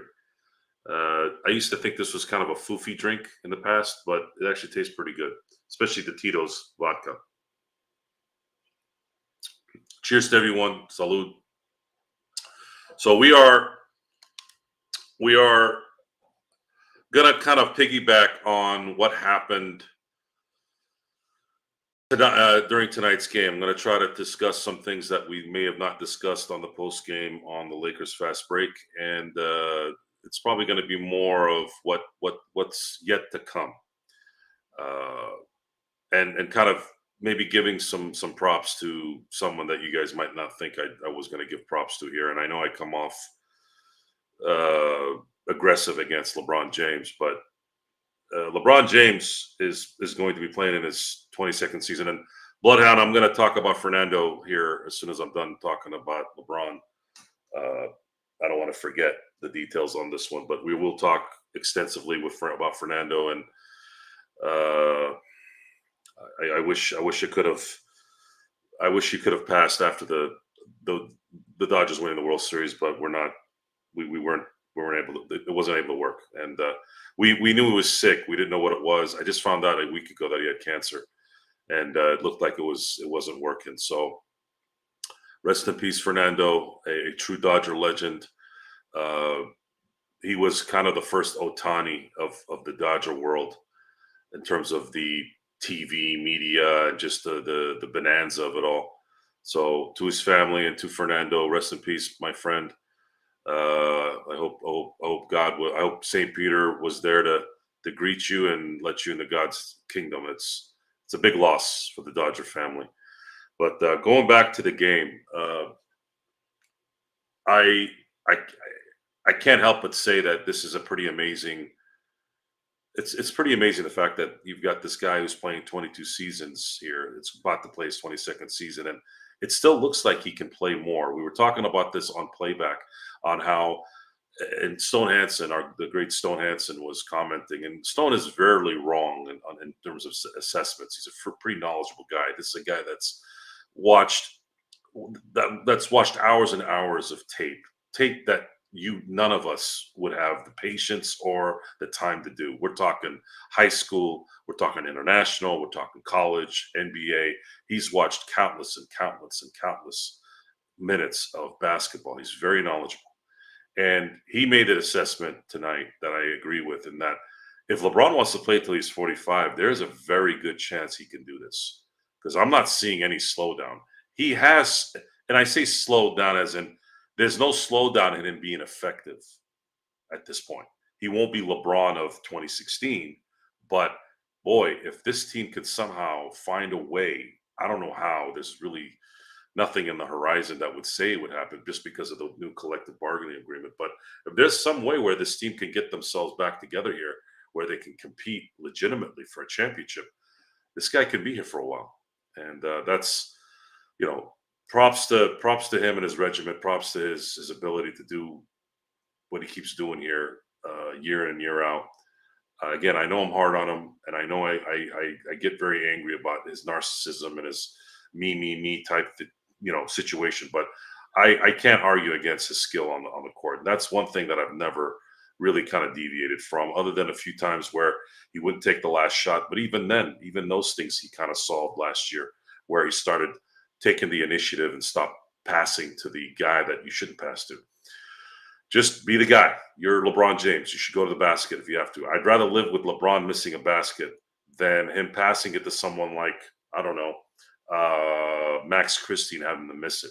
There's a better chance of LeBron James making the shot, even if it's not the good shot, than giving it to someone that has no business taking that shot. So I wanted to put that out there. I didn't get a chance to say it on the original post-game talk. So I'll try to pay attention to your posts as well, folks. Any questions you have, I'll go ahead and answer. The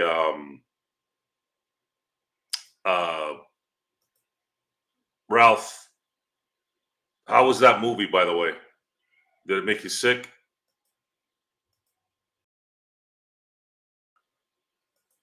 For information purposes, Ralph saw Terrifier 3, I believe, and I think he said he was squeamish. Joe, if you miss, you will lose, not win. If you miss, you will not lose. What I'm not sure I'm getting what you're saying there, Darren. Did you have a typo there? Joe, glad to join in on my first nightcap. Hey, Chris, how you doing, buddy? I'm curious what you think about the dominance of AD tonight and what you would like realistically to see from him the rest of the season. It's a great question, Chris. This is something that is not new. The only thing with AD is we never really saw him because of the 2020 break. We didn't really, even as great as that season was for him, we have never seen AD in a Laker uniform have a season, a nonstop season, non-gap season, where he played 75 games or more, and it was a team and individual dominance. I don't know if this is going to happen this year. The talent pool is a little iffy at this moment. We have to wait this out a little bit. But let's just say for discussion purposes that the Lakers somehow take it up a notch and surprise all of us in being a contender in the top 3 the whole year. If AD plays this way and plays 75 games, I believe he played 76 games last year. If he does that, he will be a first-team All-NBA player, guaranteed. And it could mean the difference in possibly competing for a championship. It's huge. It's absolutely huge that if he continues this. But it's unfortunate that we haven't seen it, really. One wasn't really his fault. And then looking at 21, 22, 23, and 24, roster construction, coaching, certain players that were brought in that didn't fit, all those things kind of hindered that. And he had some injuries here and there too during the 22-23 seasons as well that had him miss a lot of games. But we're going to have to wait this out. Of course, if you use tonight's game as a precursor to what may happen, absolutely, the Lakers have a very good chance at possibly competing in a much higher area than we thought. Smile 2 was intense. I love Terrifier, but it was just gory and blood. Smile was just jump scene after jump scene. The soundtracks was intense. AD deserves a DPO or DPOY. It's overdue. Jay, they're not going to give him the Defensive Player of the Year award unless he's probably a top 3 pick. I'm sorry, top 3 seed. And he's probably going to need like 13, 14 rebounds with 3 or 4 blocks. Because I think they're waiting to give it to Wembanyama this year. He just should have won it last year. Wembanyama should have won it last year with AD being second. Not Gobert, not Bam Adebayo. But for some reason, I don't know what's going on with these voters. And we're going to talk about that too during the year. Chris, you're here first. I talked about this summer on the show. I am trying to get the official list of all the people who vote for the NBA awards. And we're going to be paying attention to that during the year. I'm going to make sure I'm really, really into this because I think it's important that the word gets out that a lot of these guys are picking based off favoritism instead of merit. And there's got to be more talk about it. That's why I would not trade with Portland. Screw them. Chris, great response. Thank you. Follow-up question. How would you like to see him paired with another big. Jackson Hayes did well tonight. Could Koloko add any value in pairing with AD? I don't have a lot of faith in Koloko, especially with his blood clot issue. Jackson Hayes plays very well with AD. That's probably one of the biggest finds that JJ Redick has put together that I have a lot of positive towards. I don't know if Jackson Hayes is going to be effective against the really elite front lines, the Michael Porter Juniors and the Aaron Gordons with the Jokic's. I don't know. We're gonna have to see that. But of course, a team like Minnesota, even though they have a Rudy Gobert and a Naz Reid, they're more finesse type players. They're not really dogs. They're not really guys that are kind of gonna make you work. But then maybe I'm wrong because again, Naz Reid played as well. Probably the best six man last year, whether he won it or not. Well, he did win it. Gobert has been a defensive player of the year. I don't know how, but he is. So there's some value there. But I'm gonna wait to see how that kind of develops. I actually would want a legitimate starting center, and then you have Jackson Hayes that can come off the bench, spell that center, as well as certain setups where he does play with AD, and they can take advantage of that. Joe, who do you consider dogs in the NBA? There's very few. There's very few. As far as impact dogs, there was a minute there where Marcus Smart was that guy. I don't know if I don't know if he's been that guy here the last year or so because he's kind of been injured and Memphis has kind of hit the skids. I'd say him. There was a moment there where Jimmy Butler was a dog. Bam Adebayo is kind of a dog. I'm trying to think who else. I mean, Jaylen Brown is kind of a dog. He's got skill up the yin yang, but he can get in your face. So I'd say Jaylen Brown, the Jimmy Butlers, the Bam Adebayos, the Marcus Smarts. Those guys are dogs, and some of the guys up in New York too. Those guys, Josh Hart could be a dog sometimes too.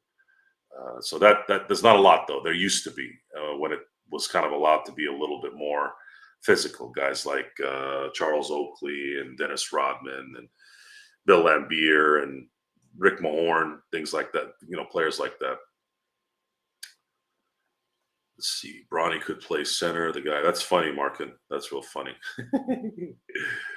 MVP this year will be a black guy. No way the NBA will allow another white guy winning MVP. Yes, it's racism because two best players in the league are white. Markin, I don't know what the hell possessed you to write that. What does that have to do with anything? You don't think that you don't think that Nikola Jokic was the MVP last year? Or you don't think he'll be the MVP this year? What about Luka? I'm picking Luka to win the MVP this year. So black or white, that's not going to cut it. Not going to cut it. You're going to do what I ask. It's an old line from the movie The Town. Joe gonna have a stroke reading that. No. If you throw a little bit of politically incorrect lingo my way, I am not sensitive to it. The only thing I don't like is I don't like the hard R. You all know what that is. No hard R's. Okay. If you're a brother and you want to drop, and this is me. Gerald doesn't like any of it. And it's kind of his show. He's the podfather for a reason. He's the one that created the Lakers fast break. I don't mind the culture talking the way they do about their own culture. That's kind of, it's kind of like when you can mess with your own sibling, but anybody else messes with the sibling, you pounce. But no hard R stuff. We've been fortunate enough here for a while that we've been able to avoid it. But yeah, to answer that question for you, Ralph, to let you know I'm not going to have a stroke. I've picked Luka to win the MVP this year, and I don't think the league is gonna. If Dallas tops at 1, 2, or 3, and they're pretty competitive, and he has a great year, he's winning the MVP. They're not gonna look at the skin color at all. Wembanyama gonna be MVP. The way Wembanyama would have to drop 30, 15, and 6 blocks and maybe make a 6 seed.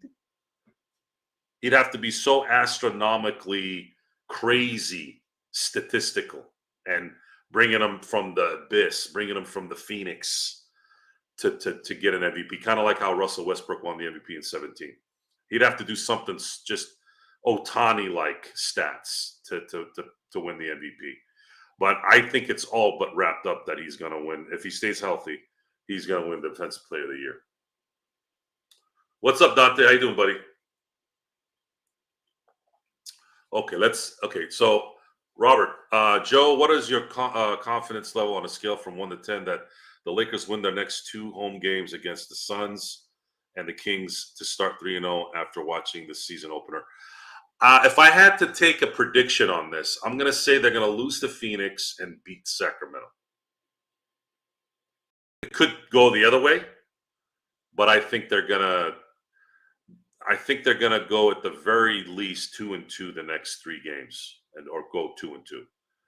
I would like to be surprised and have them win both games. The problem is the Sacramento game is on the back end of a back-to-back. So I was thinking, okay, beat Phoenix and you'll probably lose to Sacramento because it seems to be something that keeps happening, and then maybe get lucky and win in Phoenix before you go on to that Midwest road trip. So that's kind of where I'm at on that. Joe, I agreed with what you said earlier. It's great to see set plays coming out of timeouts. Were these the noticeable differences that could make a huge impact for a team like this, lacking depth? Yes, it can, because it's not as rigorous on the body when you're fundamentally sound. You know how to get into your positions quicker. You're not grinding as much. You're not having to. So what I mean by that is, you notice that, in the last couple of years, Austin Reeves would dribble, and then get to the paint, draw contact, and he was really good 2 years ago drawing the and one. He did it a little bit worse last year, but he was still pretty effective in that. But that takes a toll during an 82-game season. What I saw today, and if it's something that keeps up, is that I saw a lot of movement, a lot of open space, a lot of backdoor, a lot of cuts, a lot of dives, a lot of the backdoor layups is my favorite part of the game, when you can draw the guy up in the paint just enough so you can create enough space where if you find that gap and the guy that's diving to the basket, boom, you get in the ball and boom, it's a layup or a dunk. Those type of things are less wear and tear on the body throughout the year. And I had commented on the post-game show that LeBron James played 35 minutes tonight, but it looked like it was a very, very easy 35 minutes. He wasn't taking these ridiculous threes and dribble and going, to the basket with kind of one guy hanging on him and another guy trying to get on him. It was effective. Whatever JJ Redick has put in and implemented here, it's given these guys pretty good energy in that 48 minutes that I saw. Darren, they would have to probably get a top 3 seed, and he would have to be statistically on to probably have a chance to do it. Hey, Jeeves, how you doing, brother? Luka will get MVP. You cannot give Joker more than I don't know, guys. I don't pay attention to you can't do this, you can't do that. If Jokic has a 1 seed and he's dropping 30, 12, and 8, I go by merit. Wayne Gretzky won 9 MVPs, folks. Peyton Manning won 7 MVPs. Barry Bonds won 7 MVPs. The best player is the best player. And there's nothing you can do about it. It doesn't matter if someone deserves something. I actually think that, and this is the hilarious part about this, Jokic should be on his 4th straight MVP. The year that Embiid won it, Jokic had his best season, and he happened to win a Finals MVP and a championship that year. But that's just me. Yeah, I'm glad too, Jay, that there's no pockets. That he was an aggravation that just wouldn't go away, and his verbal responses to things that were totally offline, which is participation in games and focus on games. That guy took that guy coached like he had won championships already, and I am very, very happy that he's not here anymore. Joker not better than Magic or Bird. No, I don't believe Magic and Bird are in my top 5. Those guys did things that stats can't really explain, and it never will. My top 5 is Kareem, Magic, Bird, Jordan, and Kobe. I'd have LeBron at 6. The reason why I picked those 5 ahead of LeBron is because they were all-time greats. They were all, in my opinion, well, LeBron is probably more physically skilled than Bird, but I'm gonna bring out a quote here that it's probably my favorite quote when it comes to sports. Pat Riley had a quote where he said, "If I needed to win a game, I'd pick Jordan. If I needed, let me rephrase that. If I needed someone to take a shot to win a game, a basketball game, I'm picking Michael Jordan. If I needed someone to make a shot to save my life, I'd pick Larry Bird." This is Pat Riley saying this, and it's one of the greatest quotes I've ever heard. So Bird, in a funny way, and I hate using this word because everyone uses it for everything, is actually underrated. People nowadays don't really understand how amazing he was. He was phenomenally skilled. It wasn't hype. It wasn't because of the, you know what I'm talking about, which was a big thing back then with the Dennis Rodmans and Isaiah Thomases. That guy was the truth. And if I needed to win a game, win MVPs and championships, I'm sorry, guys, I'm picking Larry Bird over LeBron. So no Kobe. No, I put Kobe in the 5, Jay. It's Kareem, Magic, Bird, Jordan, Kobe. Top 5. I didn't go by position. If I went by position, all-time greats, by position, Kareem at center, Duncan at 4, although that's a hard one anyways. Bird at 3, Michael at 2, Magic at 1. Darren, I was talking about Joe. Kobe. Jack said Kobe was the best player in the league. He was. Kobe was the best in the 2000s. Anybody who denies it is full of shit. He should have won 3. He should have won 3 MVPs at the very least. 06, 08, which is the one he won. Should have won in 09 as well.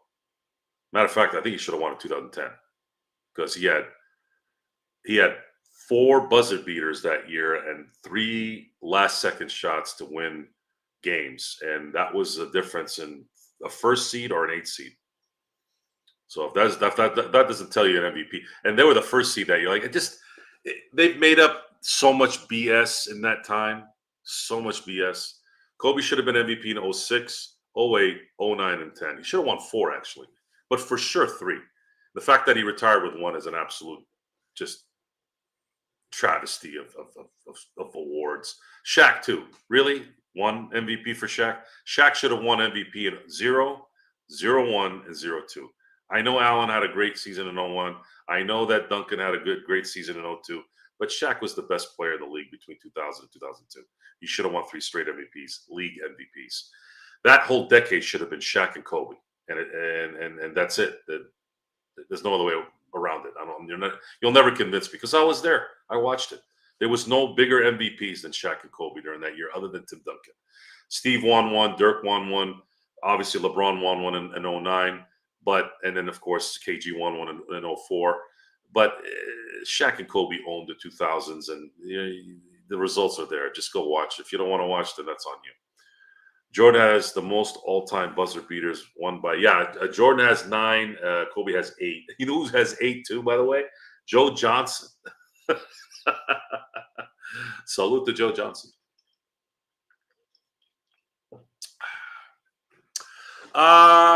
Jay, I don't know about that. Shaq destroyed the Nets for 4 games. It's the East just didn't have enough for Shaq. Shaq and the East were bad. Now, where Kobe was absolutely lethal was against the Spurs and the Kings. He absolutely tore those guys up, especially the Spurs in that run. He took their heart out. He was killing them. Phil Jackson's getting ejected in games. He's dropping 3-pointers in the last second. And, you go talk to Spurs fans, and they were deathly afraid of Kobe more than even Shaq.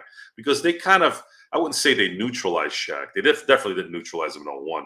But they did play him pretty well in 2002.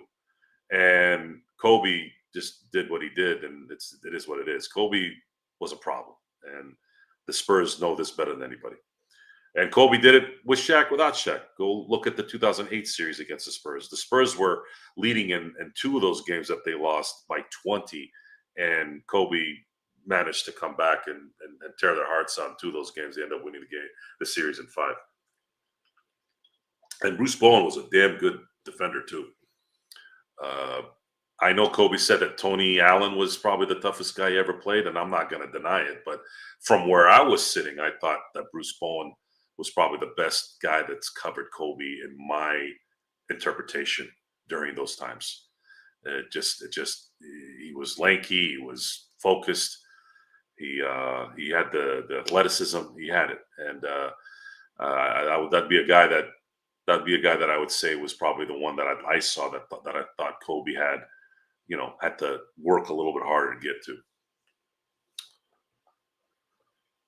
So, what else can we say about tonight's game? Well, it's game 1 of 82. The Lakers have a couple days off here. I'm going to be curious to see how the lineups look against Phoenix. Phoenix is going to do more run and gun.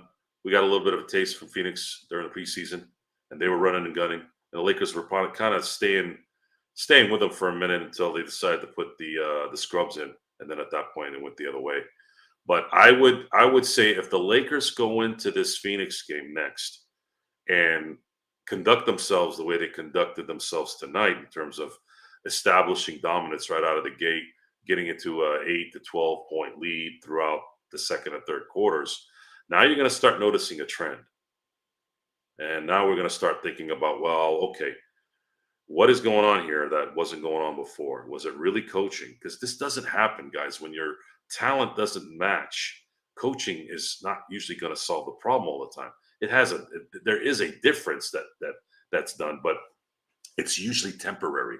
You know how when a team fires their coach and then the interim coach, they right away they win like 3-4 in a row.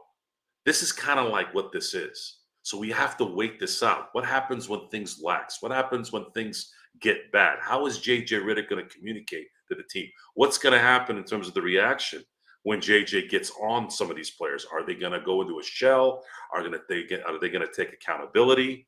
These are the things that happen in a season that you have to monitor and wait to see how it's answered. Joe, do you like feeding more of the offense through AD? Yes, in spots. Because the NBA isn't what it used to be. You can't just keep going down and feeding Kareem, feeding Shaq, feeding Duncan. Those days are gone. Teams now will adapt to that.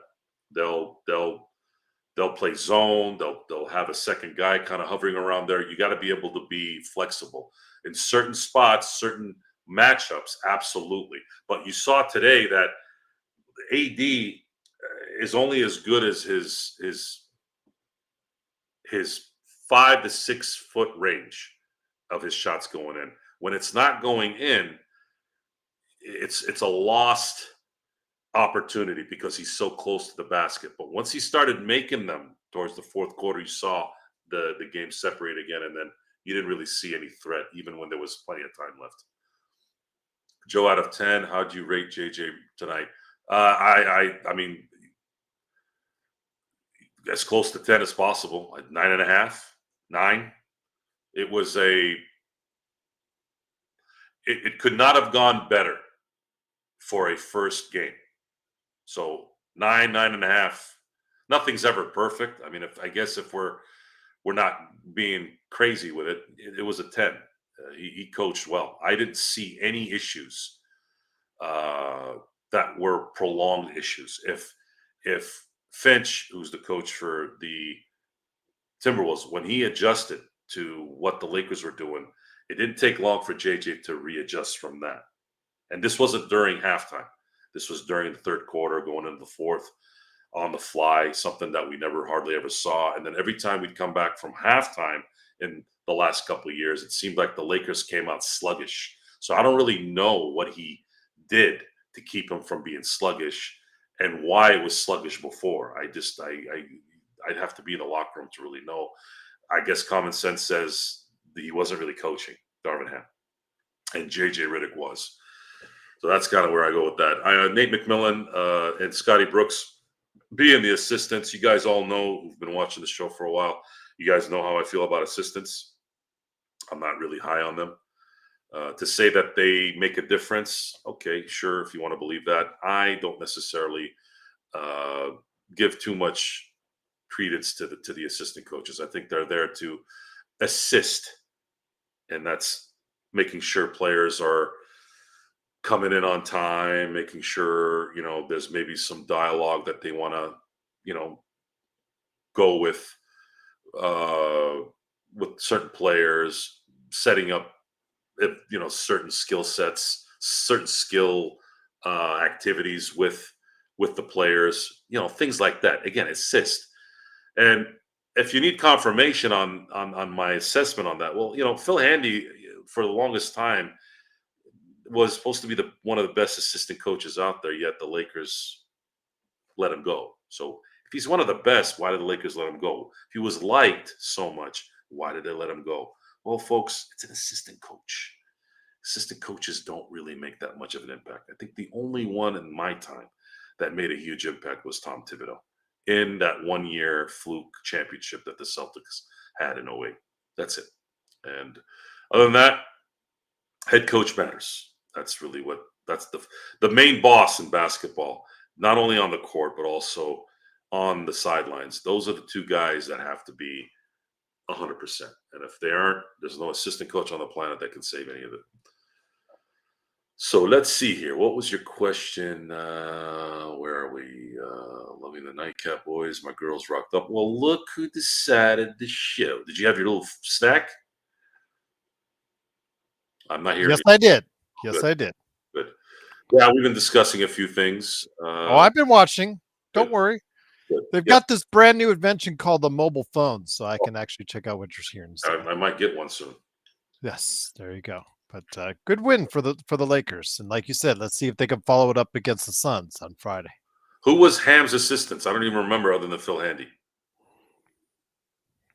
Anyone? Goes to show you that all the detail that we pay attention to, we didn't give a damn about that.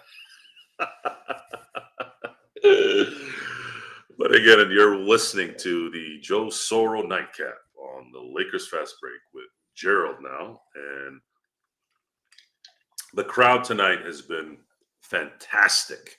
Yes, they have. Questions. Geez, guys, keep this up, please. This is the kind of stuff I like. I love good questions. It just adds knowledge to everything. I am a sports historian lover. I love the history of the sport. I love knowing what worked and what didn't work and what still works. It's important because you can come in with a discussion and make comparisons so that it makes sense to the crowd. Why do you think Jokic is not as good as Magic and Bird? How would you know? Well, based off history, you can explain that because you watch them play, you watch Jokic play. Then you factor in the rules, the nutrition, the training, and all that. And if you're going to compare players, I think the easiest way to compare players from different eras is say, imagine Magic Johnson playing in this era. Imagine Larry Bird playing in this era. And how would that compete? How would that compute between comparing that with, let's say, a Jokic or an Embiid? You're talking about Bird with better nutrition, better care. Maybe he plays 15, 16 seasons. Magic, maybe he plays 20 seasons as well, right? How different would their careers be? Magic only really played 12 and a half years. Imagine if he had played 20. If he had played 20, he would have the assist title. Starbrand said Jason Kidd. Remember when Jason Kidd was the he wasn't the assistant coach, but he was like they gave him like some elevated level, like right below Frank Vogel as the coach. I forgot what the title was exactly outside. Was more than lead assistant, I thought. Maybe it was lead assistant. But anyways, how ironic, as Starbrand points out, Jason Kidd was a great assistant coach for the Lakers. Vogel sucked after he left. But let me finish, because today, after he got fired by the Suns, guess who is a consultant to Jason Kidd in Dallas? Frank Vogel. Mm-hmm. Starbrand, you are assessing Jason Kidd's value based off of the Lakers not winning in 2021.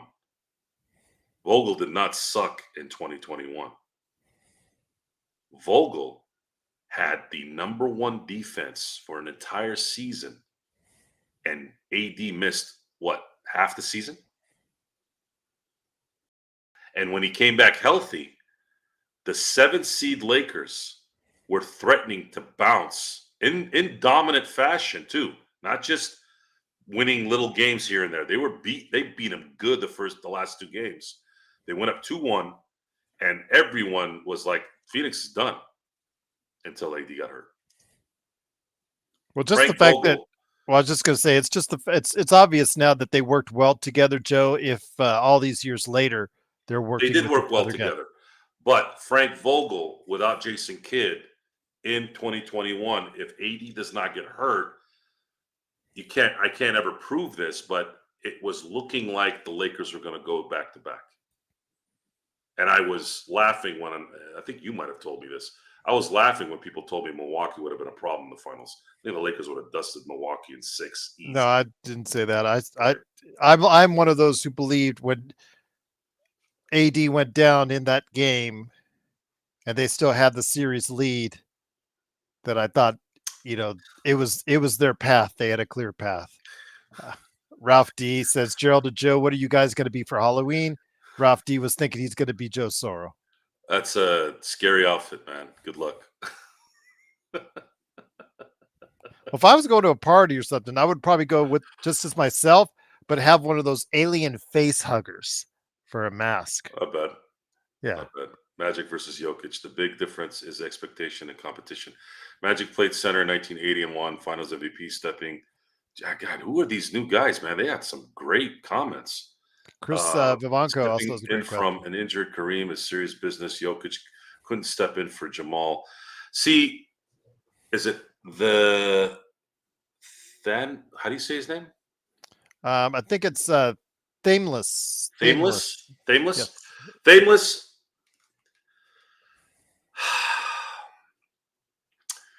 Comparing Magic and Jokic is not a good start. They are completely different players. Magic was an orchestrator. And while Jokic is what Bill Walton would have been had he not been injured. Does that make sense? That's what Jokic is. Jokic is Bill Walton without injuries. High basketball IQ, can score, can rebound, can assist, team guy. He's a bigger version of Bill Walton and a healthier one. And Bill Walton was, how do you compare? You look at Bill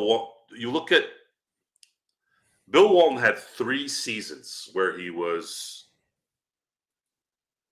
one of those seasons, that's the season he got hurt, which is 1978. If they hadn't, the Portland Trailblazers were rolling in 78 until he got hurt. Had he not gotten hurt, they were probably back-to-back. The Bullets at that time, the Wizards, wouldn't have won in 78. And his other year was 77, and they won the title. And then in 86 was Sixth Man of the Year for Boston, and that was arguably in the 80s. That 86 Celtic team was arguably, they have a lot of validity here. where that might have been the best 80s team of that era. The 80s was, and there's hardly any argument with this, the most competitive decade in NBA history. It was the most competitive.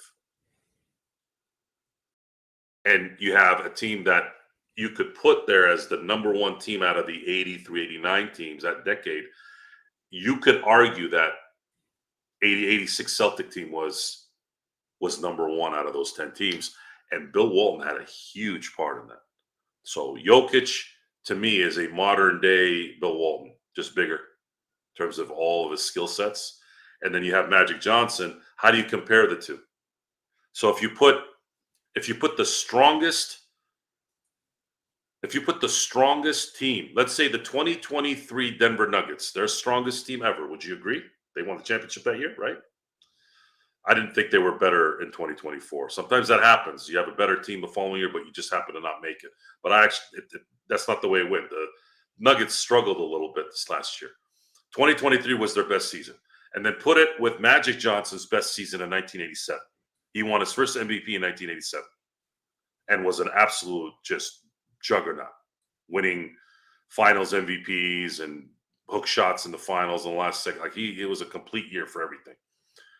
Who do you think wins that series, G? The 87 Lakers versus the 2023 Jokic-led Nuggets. Without being biased. Think about it. Without being biased, I'm still thinking that because of the fact that the Lakers had more depth than what Denver has, I'm going to go with the Lakers. Yeah, I just think they would have found a way to slow down Jokic, but mainly slow down Murray enough to get the job done. Yeah, you would have stuck Cooper on Murray and neutralized him a little bit. Worthy would have been a problem. Who's going to guard Worthy? Is Aaron Gordon? I don't think so. Is Kareem going to guard Jokic? Probably. It wouldn't have been a good matchup, according to what we've seen. Not for Denver. I think the Lakers take it in 5 or 6 rather easily, actually. Chris has got a great question. I want to make sure you answer. Go ahead. He says he's curious to know what you fellas think led to such good defense this game. Was it AD, effort, energy, proper rotation to help defense? Because I had said all preseason long, the defense has been terrible, but it could have been something, like I said on the show, that, okay, maybe it's just because they're meandering through the preseason because it's the preseason and we'll see what happens. So let's take a look at what happens the first game. Well, opening night, the rotations were a lot better, Joe. The effort was there on the defensive end. Transition defense was better to an extent. And outside of that zone defense, I know that Stone kept trying to argue for it, but the zone defense was not giving Minnesota problems in that like late third quarter, early fourth quarter bit when they kept on going to it for a little stretch. It got Minnesota back in the game. But outside of that, I thought the defensive effort was really good tonight. I'm going to have to go watch the game. From what I noticed live, I just think the court balance was good. And I also think that a little bit is the fact that Minnesota looked disinterested tonight. I don't know if it was because of the trade and the lingering effect of that. I'll know more in the next game because I know that Phoenix is going to come out and run. They have much more on offensive mindset. That's not the singular to Anthony Edwards. So let it marinate a little bit. I said this on the broadcast. Let it marinate a little bit. Let me see what happens with 2 teams that they're going to meet next, Phoenix and Sacramento, and all those guys do is run and gun. If the Lakers are sustaining a 48-minute defense that's not looking sloppy against those 2 teams, now there's something that we can talk about. Now we can say, hey, man, Lakers look like there's some kind of effort. And Phil Jackson said this, defense is effort. It's not really about technique. Yes, there are fundamental things that you're taught, positioning, how to recognize certain screens, how to go under, how to go over, all that. Yes, but that should be at some point natural. It's more effort on the defensive end. And the question there too is, can this team sustain defensive intensity all year and not have it affect their offense? That's going to be the question. I know we wanted to get in a reference tonight. Just a terrible, terrible day for Dodgers fans on the verge of them going back to the World Series to face the Yankees. Want to pay our homage and respects as I am from the Southern California area, lived there the first 25 years of my life. I lived through Fernando Mania. It was something that completely took over the entire city. He was so just mesmerizing right off the get-go once he got that first start and just went off from there. Fernando Mania was real. And Fernando Valenzuela, Fernando, just as far as Valenzuela. My God, I can't believe I can't say that. Fernando Valenzuela, we wish you, your family, all the respects in the world. Rest in peace, Fernando Valenzuela. Yeah, that's a gut punch. That's a gut punch. I watched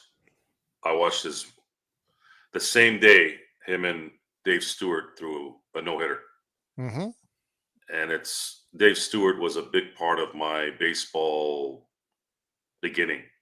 The A's, the Giants of '89, the Mets of '87 and '88, or I should say '86, sorry, and '88. That was the time when I started getting into baseball and understanding it. Even at 10 years old, I was entrenched in baseball. Baseball is always a magnet to children.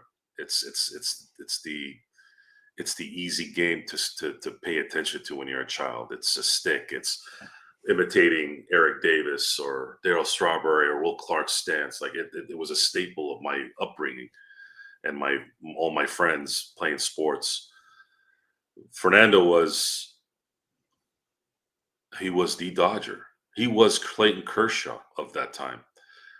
It's weird because you look back when he left, you're sitting there going, how the hell is Fernando going to leave LA? What are you talking about? This is a Dodger icon. And did some great things after. Played for the Padres and eventually retired, became a play-by-play guy. And I didn't know how sick he was until about 3 months ago. I saw him and I'm like, man, Fernando looks real skinny. And then it kept getting worse the last month. And I said, I think Fernando's sick. And then I found out last week that there is some word that he had cancer. And then, of course, today we found out he passed away. 63 is too young. It's sad. And a little bit of my childhood died today. And that seems to happen, though. That's the only negative about getting old. I don't care about wrinkles. I don't care about the fact that I can't bench 500 pounds or squat 800 pounds. By the way, that's an exaggeration. I've never squatted 800 or benched 500, but I used to put a lot of weight up. And wrestling had that effect on me in the 2000s when a lot of people were dying. It's like 99 hit. It was like Rick Rude was dying. Then Kurt Hennig died. And then all of a sudden it was like, for like that 10-year span, it ended with Randy dying and Ultimate Warrior dying. And it's just like, damn, all these guys that were still kind of young are still dying for like the 10 years. Wasn't it like 99 to 09? It's like they kept. Quite a few. Sucks. It sucks because it's, again, your childhood is branded with Eddie Guerrero, Hawk of the Road Warriors. Eddie Guerrero, and of course, you know what happened to Chris Benoit. Chris Benoit doing what he did, and it was just tragic. But I mean, what can he say? Life is I had a really good talk with my cousin's husband today. We talked about life and talked about God and talked about just things in the world. And I say, he was telling me how prayer helps him and things like that. I told him, I said, honestly, I don't ask God for anything other than just give me health. Let me have the health. Give me the health. I don't have control over that. I can eat right. I know people that have eaten perfect, exercised, and all of a sudden they have some kind of ailment, right? People that have no working out etiquette and eat whatever they want, and they'll live till they're 70, 80. It's just the weirdness of life. So I'm not saying don't exercise and don't eat right. By the way, I'm just saying there's a lot of randomness in health, and the only thing I ask is just let the people around me and myself be healthy. I'll take care of everything else. If I lose my house, I lose my job, I lose my business, I don't care. That's all fake stuff. I can go get another house. I can go get another job if I have to, but I can't kill cancer that's at stage 5. You know what I mean? Like I can't do anything about that. I can't fix that. I don't have the skill to do that. So health, death, the stuff that's forever is always the hard part. But Godspeed, and the Dodgers are probably going to have a very nice ceremony for him on Friday. The Dodgers are going to face the Yankees the same year that he won MVP, Rookie of the Year, and a championship in great fashion. They ended up losing the first 2 games in that series and then ended up winning the last 4, the 4th one being in Yankee Stadium in essentially a blowout. I wouldn't mind a win in the Yankee Stadium. I'm going to be honest. I actually would just prefer that the Dodgers don't mess around and just win 4 straight. However, it was nice to see them win at home against the Mets. And if it's 4 wins in any capacity, I'm okay with. If I have to lose a little bit of my inner lining from the stress for the next week or so, so be it. But I would prefer for the Dodgers to make this a quick series, because I believe if they win this series, I believe it's going to be the beginning of what should have started in 2017 before those pieces of shit in Houston ruined it. Well, it's been a great day, my friend. Lakers won 110-103. But yes, do want to pay our respects to the family of Fernando Valenzuela on his passing at age 63. Far too young. He, again, he wasn't a Hall of Famer, but he did have his jersey retired. The only Dodger to do so that's not a Hall of Famer. And I hope they do something very respectful for him Friday at Dodger Stadium, my friend. Yeah, they will. This is a big loss at the worst time too. I mean, there's no good time at all, but there's a lot of sadness right now in LA, and they'll honor him, and I'm sure they'll dedicate the series to him, and I'm looking forward to seeing that. I'll tell you what, my friend, it's been great. Been here, my God, over 2 hours for you guys. Again, not to mention the playback.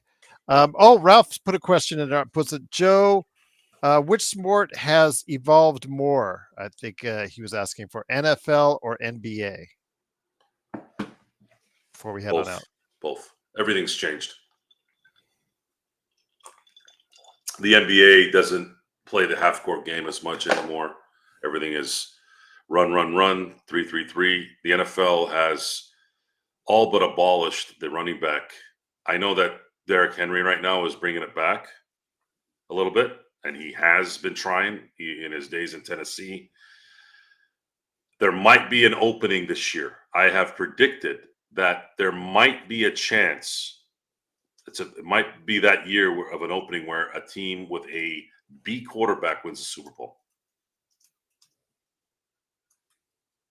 And that's just because there's a shortage of franchise QBs right now. I was thinking about this. In the NFC, who is the best NFC quarterback right now? Who is the best quarterback in the NFC? In the NFC. Could you say Goff, who was a cast off Yes. by the Rams? Yes. Goff. Now, not downgrading. Did you see how I said Goff was a cast off? Yeah, that's good. Good pun there, Gerald. You're usually pretty bad at that, but that one was a good one. Shut up, Joe. With all due respect to Jared Goff, he's not Patrick Mahomes. He's not Peyton Manning. He's not Tom Brady, right?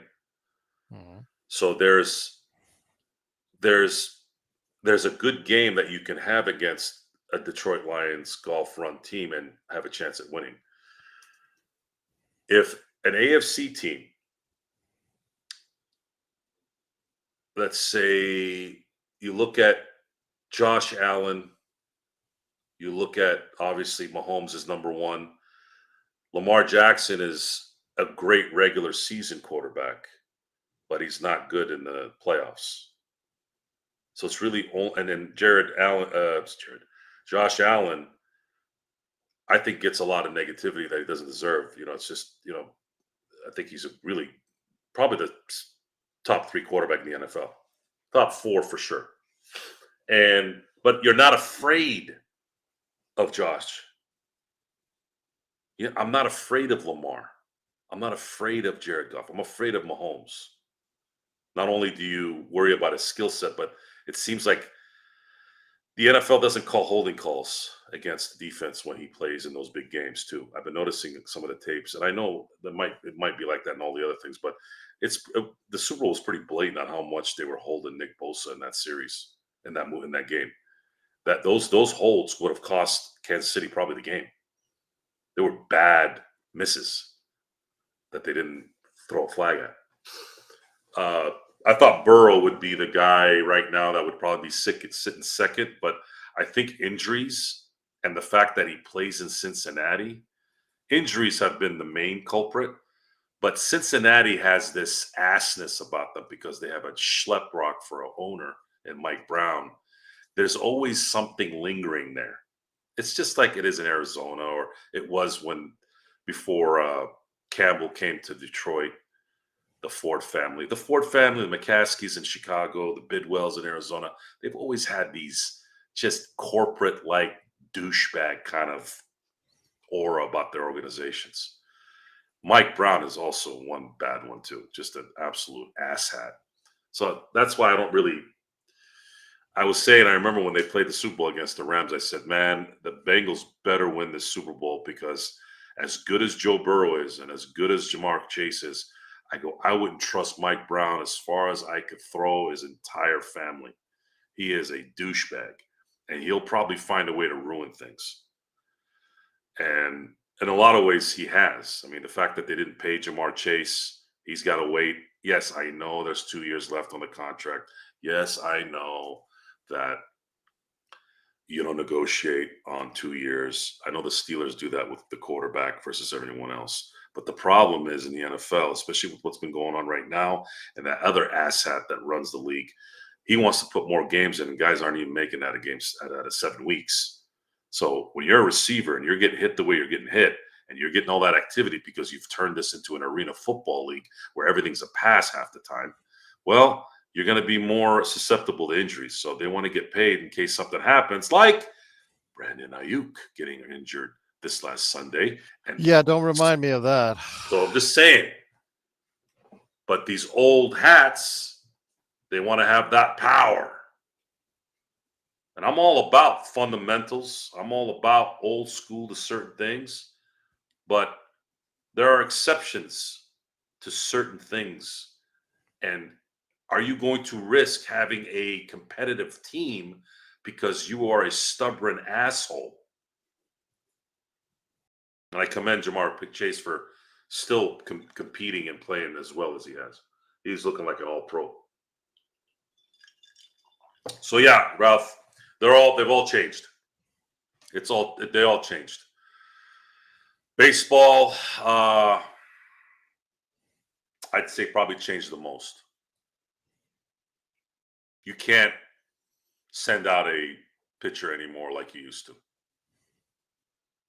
And I've never seen before this last decade with analytics, I've never seen 2 10 batters be so effective in certain parts of the year, especially during the playoffs. You bat 210 in 1991, you're not playing. You're getting sent down.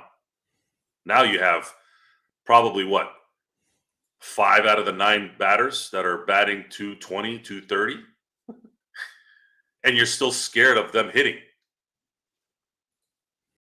So it's a weird It's weird. It's just like the 3-point line in the NBA. People would rather risk missing the 3-point shot than getting a 2-point shot safely, because you go on a run, you score 2 points, you miss the next shot, but if the other guy hits 2 threes, you've created 3 possessions out of that one basket. 2-2-2, right? But you've done it in two possessions, and you've done it with 2 shots, and then that stuff accumulates. I'm telling you, Dame Lillard he explained it on one of the NBA shows, and it was perfectly said. He didn't even spend a lot of time explaining it. It made sense. He tried, he said, in Portland to try to run it like it did. He goes, we couldn't keep up because those guys kept hitting threes. You're spending 20 seconds of that shot clock trying to get 2 points. Then they go for 7 seconds, hit a 3. And then you go back, let's say you hit another 2 shot. Now you're 4-3. Then they hit a 3, and now they're up 6-4. And they did it in half the time that you spent getting 4 points, and they spent half the time getting 6 points. So it makes sense. Guys got better at shooting the long ball and being much quicker and faster, which is why most of these guys get injured more. So tomorrow, Joe, Chris is in Vancouver, spending some time on vacation. So you and I are up for Inside Sports Fantasy Football tomorrow night and another Lakers show tomorrow. Sound good? Yes, sir. Is it Thameless? Thameless. Yeah, it's got that M in there. He's got that M in there that like throws you off. Yeah, so Thameless, I'll just say Thane. Victor is the next big thing. We were talking about this a couple shows ago. There's not a lot of endearing superstars. There's no LeBrons or Steph Currys in my book at this moment that are coming up. It's Anthony Edwards, which is Jaylen Brown or Jason Tatum. They're not transcendent guys. They're great players in their own right, but they're not. Well, I wouldn't say Anthony Edwards is great yet. He's very, very good though. But none of those guys are transcendent. Giannis, great player, but didn't resonate as a global icon type. Even though he's got a global market, he's not LeBron again, and Steph and Kobe and Shaq and those types. But Victor has the potential, and Cooper Flagg might be the other guy. I don't think Chet Holmgren's that guy either, no matter how good he is. And for God's sakes, stop looking like you just came out of a dumpster. Jesus Christ, that guy is one sloppy-looking player. It's really embarrassing. I'm not telling him to go wear Armani suits, but he looks like dog shit when he plays. Like he hasn't slept. He's been in a dungeon all day, no sunlight. Like, what's the deal with that guy? And on top of that, he has that horrible beard. You can't market that. This looks sloppy. But anyways,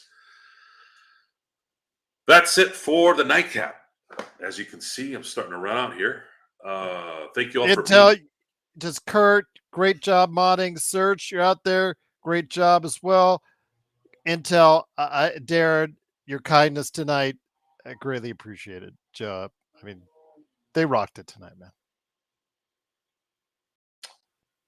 Cool. Well, Gerald did my job. So with that, we'll see you tomorrow. Get ready for Phoenix in a few days. Until next time. Hold on. Technical delay. Hold on. You're just waiting for the buttons to go right here. Come on. Next time. I know, but Next the time. system. I know. Hold on. There we go.